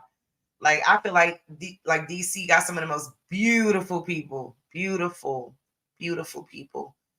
Like, you know, I just love this shit. So let's just keep going. I didn't mean to ramble on because I know I'm trying to get through this, and then I'm gonna talk about why Kenilworth is protected right now.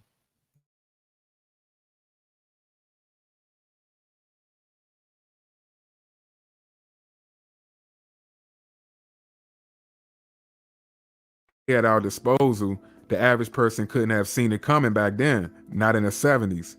You had to wait for a taxi cab when you needed a ride. Now there's an Uber 3 minutes away. You could type in millionaire lifestyle and watch the daily life of a wealthy person. You can FaceTime a relative in Africa and see their face while you're talking to them. If you need money, young men can easily enter plumbing and electric trades, even with felony charges on their records. And they can do so by simply typing in the local plumbers union or the local electric union. And they can become helpers and first-year apprentices with no experience. And in a year or two, they making more money than anyone they know. But that's another story.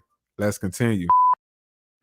So by the time the mayor, Marion Barry, hit the office in 79, Miss Kimmy was already a strong supporter of his, even helping him get in office. In fact, she went on to become a part of the mayor's public housing residence advisory group.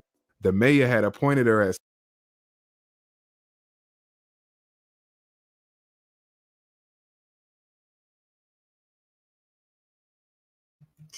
Yes, grand rising to everybody who waking up and coming on in. Listen, hey, you right, Bad Saint. You are so right.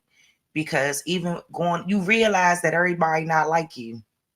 Even though, because a lot of foreigners was coming into Howard. That's, you know, but that's a whole nother thing. And a lot of them, you know, a lot of upper class bourgeois, you know, type of people, you know, but we'll talk about that. You know, I want to do Witch Crime on Howard too, but it was a point in time where a lot of us was running that too. We was running that joint too.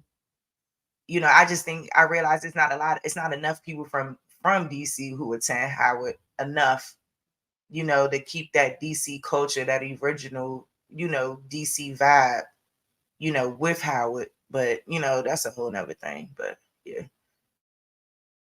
But I do, you know, I love Howard. So nonetheless, it's definitely a historical place up there. And yeah. as president of that group. She was making noise, but I gotta keep it real. She never said I. She always said we, and always gave credit to the people who are in the trenches with her. When I say me, I truly mean we. The dream Kimmy Gray had in the beginning, and that was way back in the 60s, was that we should manage our property. And always gave credit to those who were in the trenches with her. People whose voices weren't as loud, but still shared the same values. So because of how organized they was, not only that, but the consistency, keeping the foot on them people's neck, an alliance with the mayor who supported them, becoming a real grassroots force to be reckoned with, they won. In 1982, the contract was signed, one of the first of its kind, literally the first in DC. Miss Kimmy and the Resident Management Corporation won control over the projects. If you control the money or the budget, you can control the conditions. Miss Kimmy went from being a single Black mother of 5 in the projects to managing a budget of more than $1 million a year. She said she wanted to own the plantation, i.e. the projects. And that's where the idea came for them to not only manage, but to fight to give the residents a chance to own the places they lived in. They were some bad mother. Shut your mouth. And I ain't playing, nigga. And then the real work began. Everybody had to pull their weight. Healthcare, remodeling, trash pickup, everything and everyone needed attention. Kenilworth began to look different from other public housing communities at the time. Don't compare us to no place you live. Older people took pride in their property, cleaning and mowing the lawn. Attitude reflect leadership. Whether you're a GP, pediatrics, psych, or anything else, Heidi Scribe helps you get more out of. On the American agenda tonight, we're going to take another look at the question of affordable and safe housing for America's poorest citizens. Some time ago, we looked at a plan to take the thousands of government-run housing projects, which are by and large run down and often dangerous, and turn them over to the tenants so they could manage them on their own. Tonight, making it possible for the tenants to actually become the building's owners. Our agenda reporter is Rebecca Chase. The change is striking. It is more than landscaping, renovated apartments, or brand new playgrounds. Drug use and crime are down. Most people here are off welfare. Fewer teenagers get pregnant, and many more go to college. I think when you live in a decent community, clean community, you'll find that everybody has a different feel about themselves. And they should.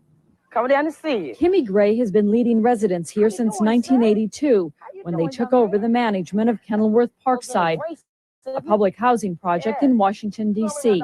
The transformation took place over the next 10 years as residents set up support services funded by the government, education and health programs, daycare, after school and recreation activities.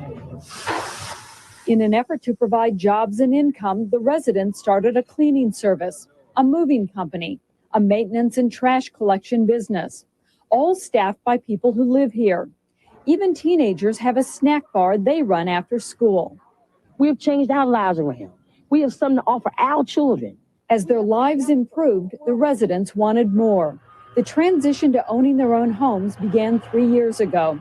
The government started renovating the project at a cost of $25 million and then sold it for $1 to the private corporation formed by the residents.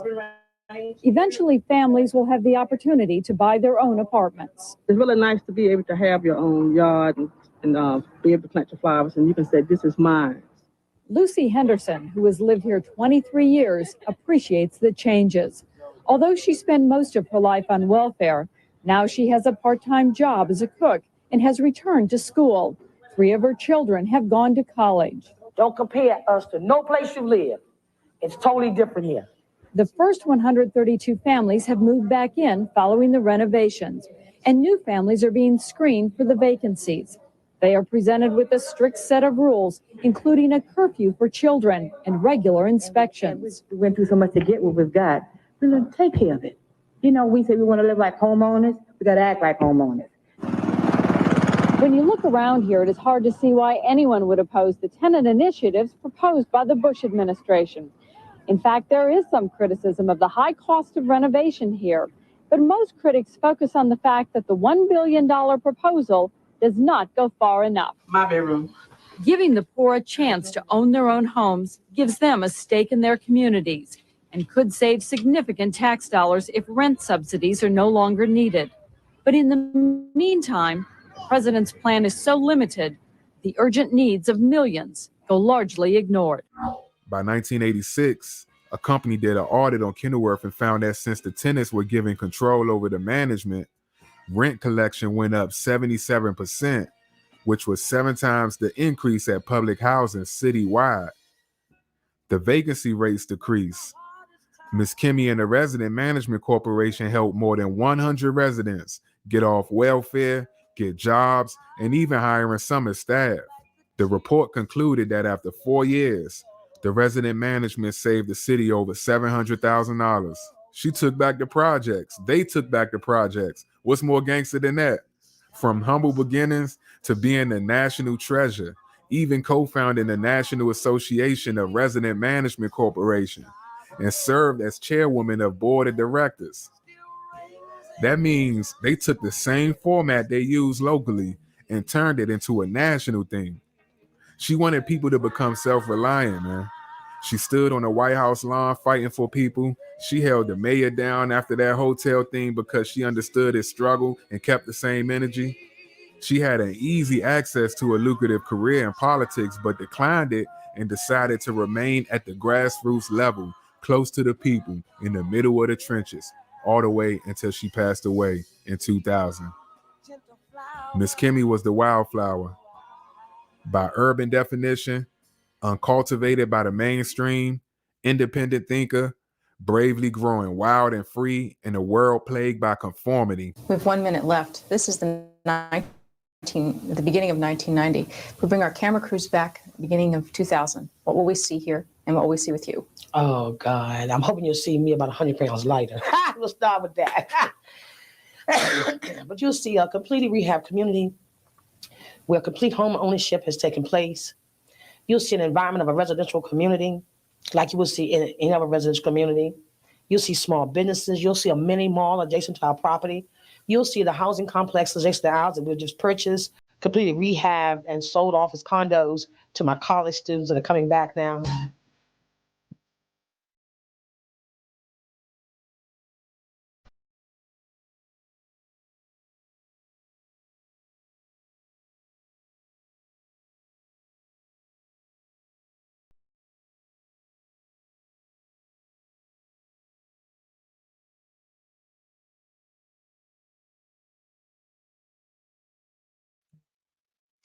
Yes, peace and love, everyone. I really hope y'all enjoyed some of the videos from that brother, DC Raw and Uncut. Go like, share, subscribe to his videos, subscribe to his content. You know, most of his content is really DC based. And it's really great because it really looks into another side of our city, you know, and that people don't get to see, like, both good and bad. And I ain't gonna even say bad. You know, I just think, you know, when we hear these stories, we got to understand what comes with their background and why things happen the way that they do. And I think a lot of times we don't really understand that, you know, and I'm always the type of person, I love to know, well, what's the root of that? What's the reason behind that? Well, you know, why did they make that decision? You know, I'm not saying what you did was right or wrong. You know, I'm not in the place to judge you, and I'm not going to judge you. And that's just how I look at things. And, you know, that's why I kind of wanted to start a little low, you know, like start kind of high and then bring it back to a happy medium, you know, that we could see something happy. But, you know, like listening to the story of Odessa Madre, listening to the story of Shorty Pop, you know, I think that we all can take something from all of these stories, and especially Miss Kimmy Gray. And I think that's the biggest one I wanted y'all to see because, you know, it's a prime example of how people have taken back the neighborhood. And I think that we can still do those same things, like in a similar manner, even build one from the ground up. You know, it's just like not one, thousands, hundreds of thousands, you know, because we have that power to do it. You know, we have to be the ones that want to see the change. And I, you know, that's it. We have to want more for ourselves. And that's what he said. She wanted people to be self-reliant because we can do it, y'all. And I love us so much. I'm glad y'all rocked with me. It's been about 2 hours. I don't know if y'all good, put a sunflower. If y'all want to see some more, put a flame. I'll hang out for a little bit, but I really, really, really enjoyed showing y'all that because it gives us a good insight, like I said, and you guys can take it with you and y'all could do more research on those topics and learn a lot about them. And like I said with Miss Odessa, like you can see how even the numbers, this woman was running a prostitution ring, a numbers ring, all while graduating valedictorian from the first Black high school in DC. And Dunbar High School, like I said, is a prominent high school. And I don't know if I'm dropping my link today. I want to kind of keep it chill. Also, y'all, I also have a bill coming up on the Dred Scott case, so y'all look out for that. I'm real excited. I really wanted to do it today, but I'm going, wait, I gotta hold it, y'all. I gotta hold it. But while y'all, you know what I'm saying, chilling and got some time, go, look into it, and then, when we ready to drop that bill, man, y'all come through so y'all can learn, man, and understand, and let's decipher this information, and let's learn these legalese and what these people is putting in these documents trying to confuse us and shit. But we gotta understand, and like I said, just keep that same energy. So, I feel like in terms of being able to fully outright own things, I'm talking about just like Nipsey Hussle did in his way. I know he's an Ethiopian and all that, but we can do things in that manner is what I mean, family. And like, we have a lot of talent. We have a lot of people who have great things to offer. And yeah, that's just what that is. That's just what that is. I mean, yeah, I'm trying to think if I feel like doing, well, it's still real early. I wanted to come through, a little early today. I just kind of wanted to do something a little different. I didn't feel like being on here all in the middle of the day because I know everybody gonna start getting up and they gonna start cranking up soon. And at least my little stuff will be complete. So yeah, hey Ab. So y'all gotta realize, man, like we got the power, man, and we can do it. And shit, if we've seen our people do it time and time again, I just think that the issue comes in where we can't capitalize off of it, and more change happens. 20 more years go by, and we see DC the way it is now. She died in the year 2000. And let me go back to that. So when I say that Kenilworth is still protected, y'all, so for a school assignment, I was on a council call, and like sometimes they want you to like do these things and see what's going on, and I know better because now it's more of me doing the due diligence, because they only had this shit once a month, and there's no reason why we aren't in those meetings, and even in your respective local places, and seeing what they're doing in your communities and the changes that they are trying to make. So so this meeting was in, I think so it's an ANC commissioner meeting. So DC has a lot of ANC, that's called the Advisory Neighborhood Commission. So these people are appointed by certain corners and blocks of neighborhoods, and they pretty much have a budget. They help with all the stuff that goes on in those corners of those neighborhoods, of those particular streets or whatever. So they all come together and they have, meetings, and they also talk about other citywide things. So it was a bunch of people coming on this call, y'all. I'm talking about people who want space to be able to work on the environment, and just a park where they can, refertilize and make it better, all this stuff, right? And then this man come on, and he was discussing how they wanted to use a certain part in Southeast, a certain part of this park or whatever. They wanted to put a thermal spa on it. Man, they showed this big ass thermal spa, y'all. I'm talking about the bitch got a bunch of heated pools and some weird, I see, what is this shit? Right? So he mentioned that the only reason why they were looking to come to Southeast to build their project was because the project where they wanted to put it, which was on the Kenilworth property, that ended up not going through for them. Yeah, so how the fuck you gonna be able to put a thermostat bar on a property where the people own it? And I was happy to know that that shit got shut down. Yeah, stop playing. Find somewhere else to put that shit. But it is crazy work, y'all. And we just always gotta be mindful. And we all have to do better to do our part. I want to do better with doing my part. We all have to, because we all have something to contribute. Period. And I'm gonna keep telling y'all that, and I'm gonna keep letting y'all know that, because I don't want y'all to down yourselves. You know what I'm saying? I want y'all to always feel good about yourself, no matter where you at in your life. It's definitely what it is. So I just found it very, very interesting. You know, like even after I did like watch that video all the way through and learning about who this amazing woman is, even before I showed it to y'all, it just goes to show like what your power can be. Like something that she did decades ago has protected that community right now from people who trying to come in and erase the history like they've already done.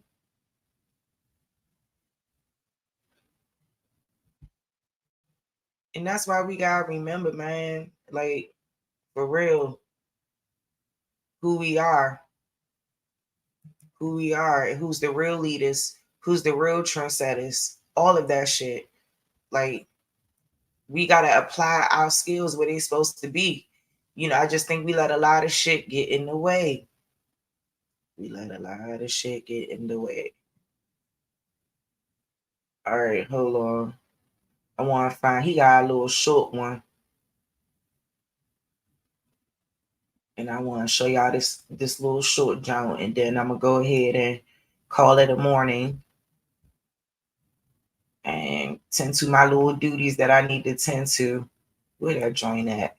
Because I think y'all going to like this one too, man. He got some fire content. Please like, share, subscribe to my man, Raw and Uncut. For real, DC Raw and Uncut. Hold up, y'all. Let me find that jump. Because I think y'all going to like this one too.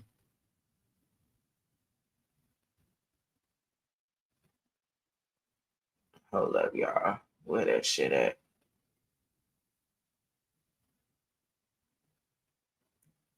Where the fuck is it?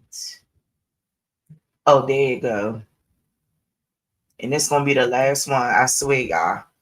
But I just want y'all to understand, like, we can do whatever we want to do. And I know it was a lot of conversations on the internet surrounding like when DC boys went to jail and shit. So we're gonna let's touch on that a little bit and what happened with them when they ended up, you know, having to go to war with some other folks. And yeah, let's talk about it. Let's talk about it. I think y'all gonna like this. Hey, Cuddy. Hey, Brother Wolf. Hey, y'all. Oh shit, hold on. Let me make sure I did that right. Hold up, y'all. And this one a little shorter, but yes, y'all, we just touching on some DC stuff that, I mean, I hope the audience been really enjoying it, and I'm just showing y'all with the real. So shout out to everybody.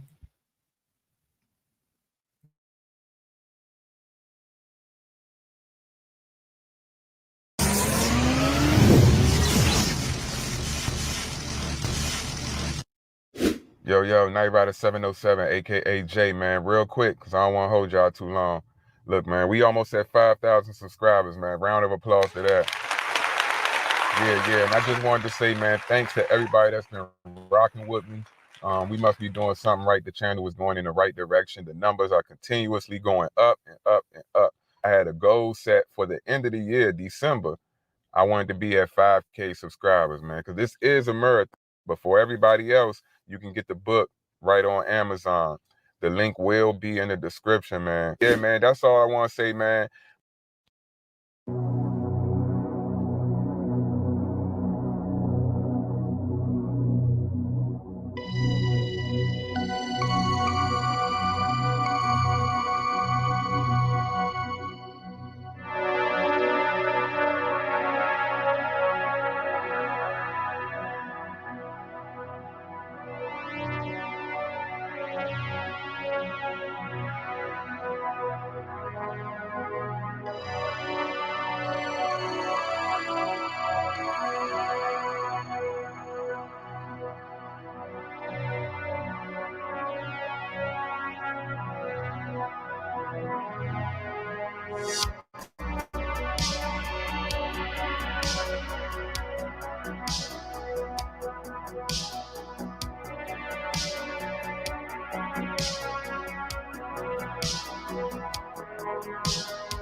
In the federal prison system, the groundwork for DC's reputation was laid very early.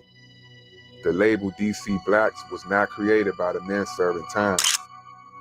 The government called them a gang because of how strong the DC inmates were and how they stuck together. When one moved, everyone moved. In the feds, we all we got. That's the motto. The presence was felt all over. Raymond Lee Cadillac Smith L., one of the 8 escapees of the infamous DC jailbreak in 1972, the biggest breakout in the institution's history, which will be covered in detail on the upcoming project, The Nathaniel McQueen L Story. Cadillac was a true Washingtonian, a man who was respected and feared in the DC underworld. With a reputation for violence, he exercised his power when necessary, which came in the form of, but not limited to, extortion and murder. Allegedly, Cadillac was behind a contract to assassinate a police detective and an assistant U.S. attorney who were investigating him on his street activities. Without question, he was at the top of the DC underworld, and his name rang out across the city in the 1960s and 70s. Those who knew Cadillac all spoke highly of him as a man. Nathaniel McQueen L., DC underworld legend, was also a close friend of Cadillac. I met Cadillac in the street though before I went to when I used to go uptown before I went to law. And then, we was cool when we was down law. You said, I met him through Carl Kelly. Since Carl Kelly was on one of the murder beats with down in Big Stone Gap. Once Cadillac was caught by law enforcement and sent away to prison, his reign didn't die.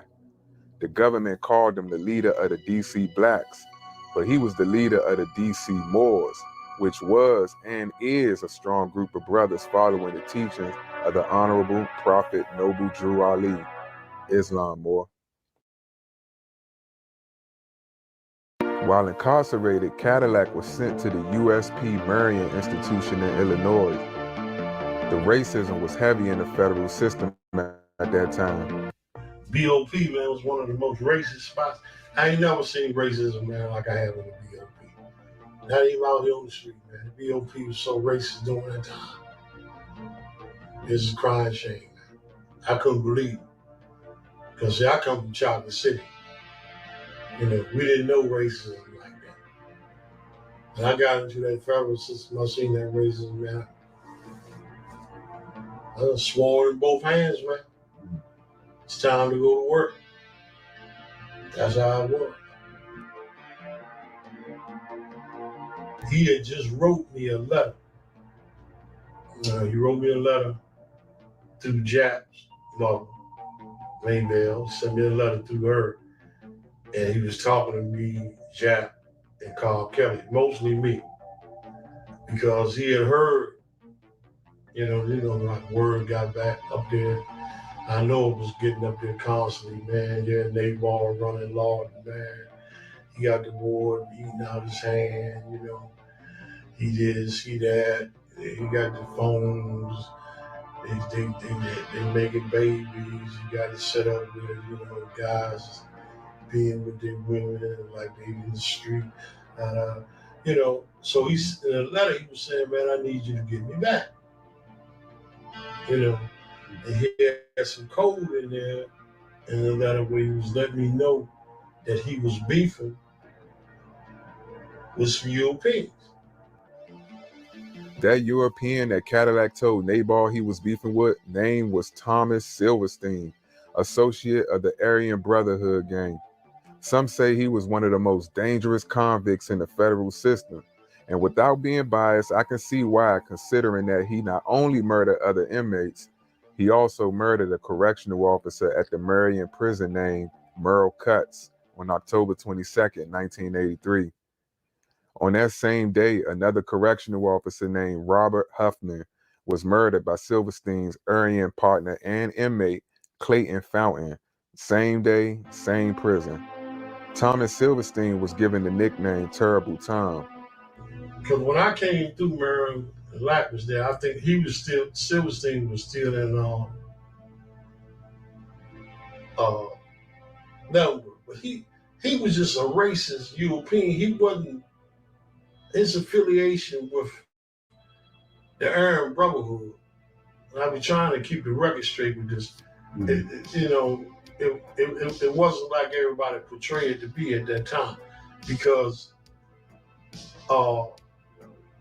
Barrett Mills, who founded the Aryan Brotherhood, he didn't even come into the federal system until 79. You see, and I was gone. I left the feds in 76. I left Maple Road from Lewisburg in 1976. So all of my beef with the Europeans was with the skinheads, the bikers, and just some Italians that was racist, that's what we was beefing with. Some say the war between the DC inmates and the Aryan Brotherhood started when the body of Robert M. Chappelle, a DC inmate, was found dead in his cell on November 22nd, 1981. Silverstein was charged with that murder. And less than 1 year later, on September 27th, 1982, Cadillac was murdered by Silverstein with the help of one other inmate. Cadillac was stabbed 67 times. He couldn't fully defend himself because he was restrained. He was cuffed, while Silverstein was able to break free from his cuffs. Afterwards, Silverstein allegedly drugged Cadillac's body up and down the tier so the other inmates who were locked down could see what he did. And all hell broke loose. Yeah. They said 67 times they stabbed him. And the guards had to be in on it. Yeah, they was in on it. Because, see, everything moving up in Marion, you had to be escorted and you'd be cuffed up. And you never be out on the tier by yourself. Because they wrecked in a wreck cage. And then when the guards would come get you to shower, they would take you to the shower, cuffed up, and uncuff you. Because they had a little slot in there. You stick your joints through the cuff, you uncuff. They had them cuffed up, they left them on tier, man. And I see where Silverstein and them could cut the little wire on the cages, the wreck cage. And came out on the tier. Yeah, you said he still tried to fight though. Cadillac was a warrior. Did, man. He run hard as a motherfucker, man, until they took him down, man. And they was two vicious killers, especially Silverstein. He had killed the guard and everything. Yeah. But see, the police was with them because they was beefing with Cadillac, because Cadillac had took one of them police officers up there with knife point about one of our homies, Isaac Taylor, Flick, another gangster. They Flick might be still living. Everyone acts as if DC went down without swinging in the war against the Aryans, but that is far from the truth. The war in the federal prison system claimed many lives. Cadillac was respected, and word spread throughout the system quick after the incident at Marion. We all knew each other. All the guys that were putting in work were slinging that knife. They knew each other because that's what they would do. They would put you in one institution, you stab somebody there, they put you on a bus, send you to another institution, they send you to Marion, then they keep you up in Marion, and they put you in a program. Then from the program, they let you out and send you to one of those other penitentiaries till you mess up. And that's how it went. So Cadillac, man, it was like just making it very clear. It was just a sad occasion for me, man, when he got killed, man. I wanted to revenge, and that's one of the reasons why when I came back in the federal system, even in '96, they knew that me and Cadillac was partners and co-defendants. So they kept me locked down. They didn't want to, see how I was going to, move. Because the result after when Cadillac got killed, a lot of Europeans got stabbed up, killed behind it. The race war really escalated. We had all kinds of different gangs there, and usually the ones that were at it the most of the time were the Aryan Brotherhood and the DC Blacks. They were usually head-to-head most of the time. A lot of stabbings, a lot of killings over that.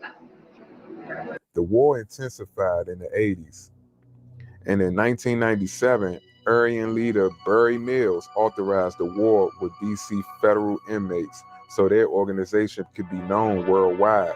Their goal was to kill as many DC black inmates as they could. Leaders of the ABs were later indicted and sentenced in March 2006 for numerous crimes, including murder and conspiracy. Raymond Cadillac Smith L. was 37 years old when he was murdered.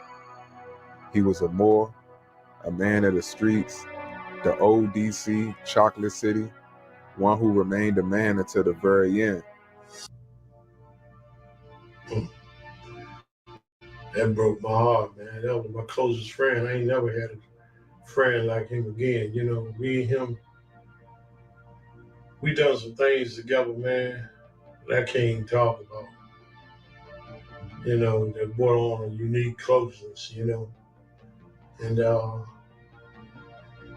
was just broke up, man. Whether you love him or hate him, the truth is he existed. He led a tough group of men.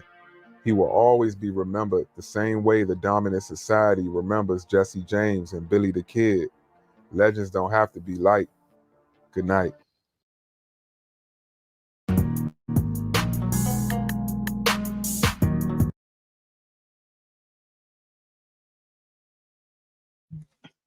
All right, y'all. I think that's my last one. But I really hope y'all enjoyed that. Shout out to DC Raw and Uncut. Shout out to his content. Shout out to his platform. You know what I'm saying? And everything he doing to keep our city and keeping people aware of our city's history and all facets of our history, even the stuff that we don't really like or like to talk about all the time. So on that note, y'all be easy. I'm going to get on out of here. And y'all have a good one.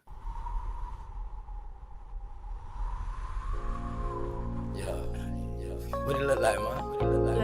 Real, man. I feel the same way you feel about Word. I just don't want much, man. I just want to take it one day at a time. That way we reach the highest point of friendship. Then whether you know how far to take this flight. Word. You don't just jump in the plane and fly and don't know where you're going first. Just chill, baby. Got you. We don't have to run, baby. We can chill. Just keep patient before we take it there. See, you don't really know me, and I don't really know you. Never lived a good life. Come on, let me show you. We don't have to run, baby. We can chill. Let's just keep patient before we take it there. See, you don't really know me, and I don't really know you. Never lived a good life. Come on, let me show you. See, we don't have to rush. Baby girl, be patient. Anticipation of love making. Got your legs shaking. See, every time I'm next to you, I feel your heart beat faster. But yet you try to hide behind your smile and your laughter. See, money's what I'm after, so all I do is chill. I'm out here on the grind. I'm trying to see a meal. You never seen this good life. Well, come on, let me show you. You never had a real hug. Well, come on, let me hold you. This life I lead is troublesome. You win some, you lose some. You lost one, then gain one. You want some, come get some. See, everything you want, you need, I got you. Even though you don't know me, I don't know you, baby, I got you. That's just how it's supposed to be. Rather have you next to me, never in front or back of me. You look good beside me, so we take it there. It's some things you need to know. We don't have to rush, baby, we can take it slow. We don't have to run, baby, we can chill. Just keep patient before we take it there. See, you don't really know me, and I don't really know you. Never lived a good life. Come on, let me show you. We don't have to run, baby, we can chill. Let's just keep patient before we take it there. See, you don't really know me, and I don't really know you. Never lived a good life. Come on, let me show you. Say you like me, it's what you want. I ain't about games, I'm trying to front. See something that you want, then get it. Ice cream man always deliver, never late. I come on time. Tell me, girl, what's your room size? Sitting here, watch you visualize. I can't lie, see it in your eyes. Fantasize, I mean you all day, all night. Let me strap your seatbelt on before we take this flight. You know I'm helicopter vibe. And that's just how it is. El Blizzo keep it realer than all the rest is. And don't compare me to them other dudes. I act a fool, with my tool, lock it down, just for you. You got a man, you can keep him too. I don't want him, I want you. Got a couple friends, but I got a couple too. Just let me know, girl, what you wanna do. And we can keep it on the low, long as you know, baby, just take it. We don't have to run, baby, we can chill. Just be patient before we take it there. See, you don't really know me, and I don't really know you. Never lived a good life, come on, let me show you. We don't have to run, baby, we can chill. Let's just be patient before we take it there. See, you don't really know me, and I don't really know you. Never lived a good life, come on, let me show you.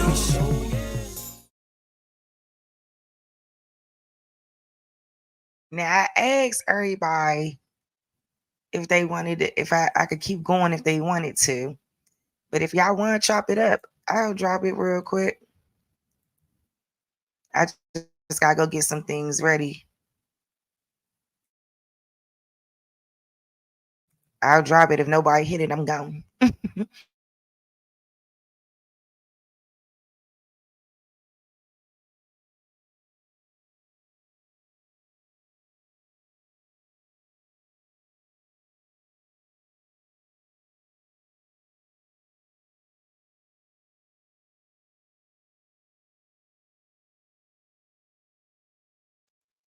Love you too, OTK.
All right, y'all, I'm gone. Take care.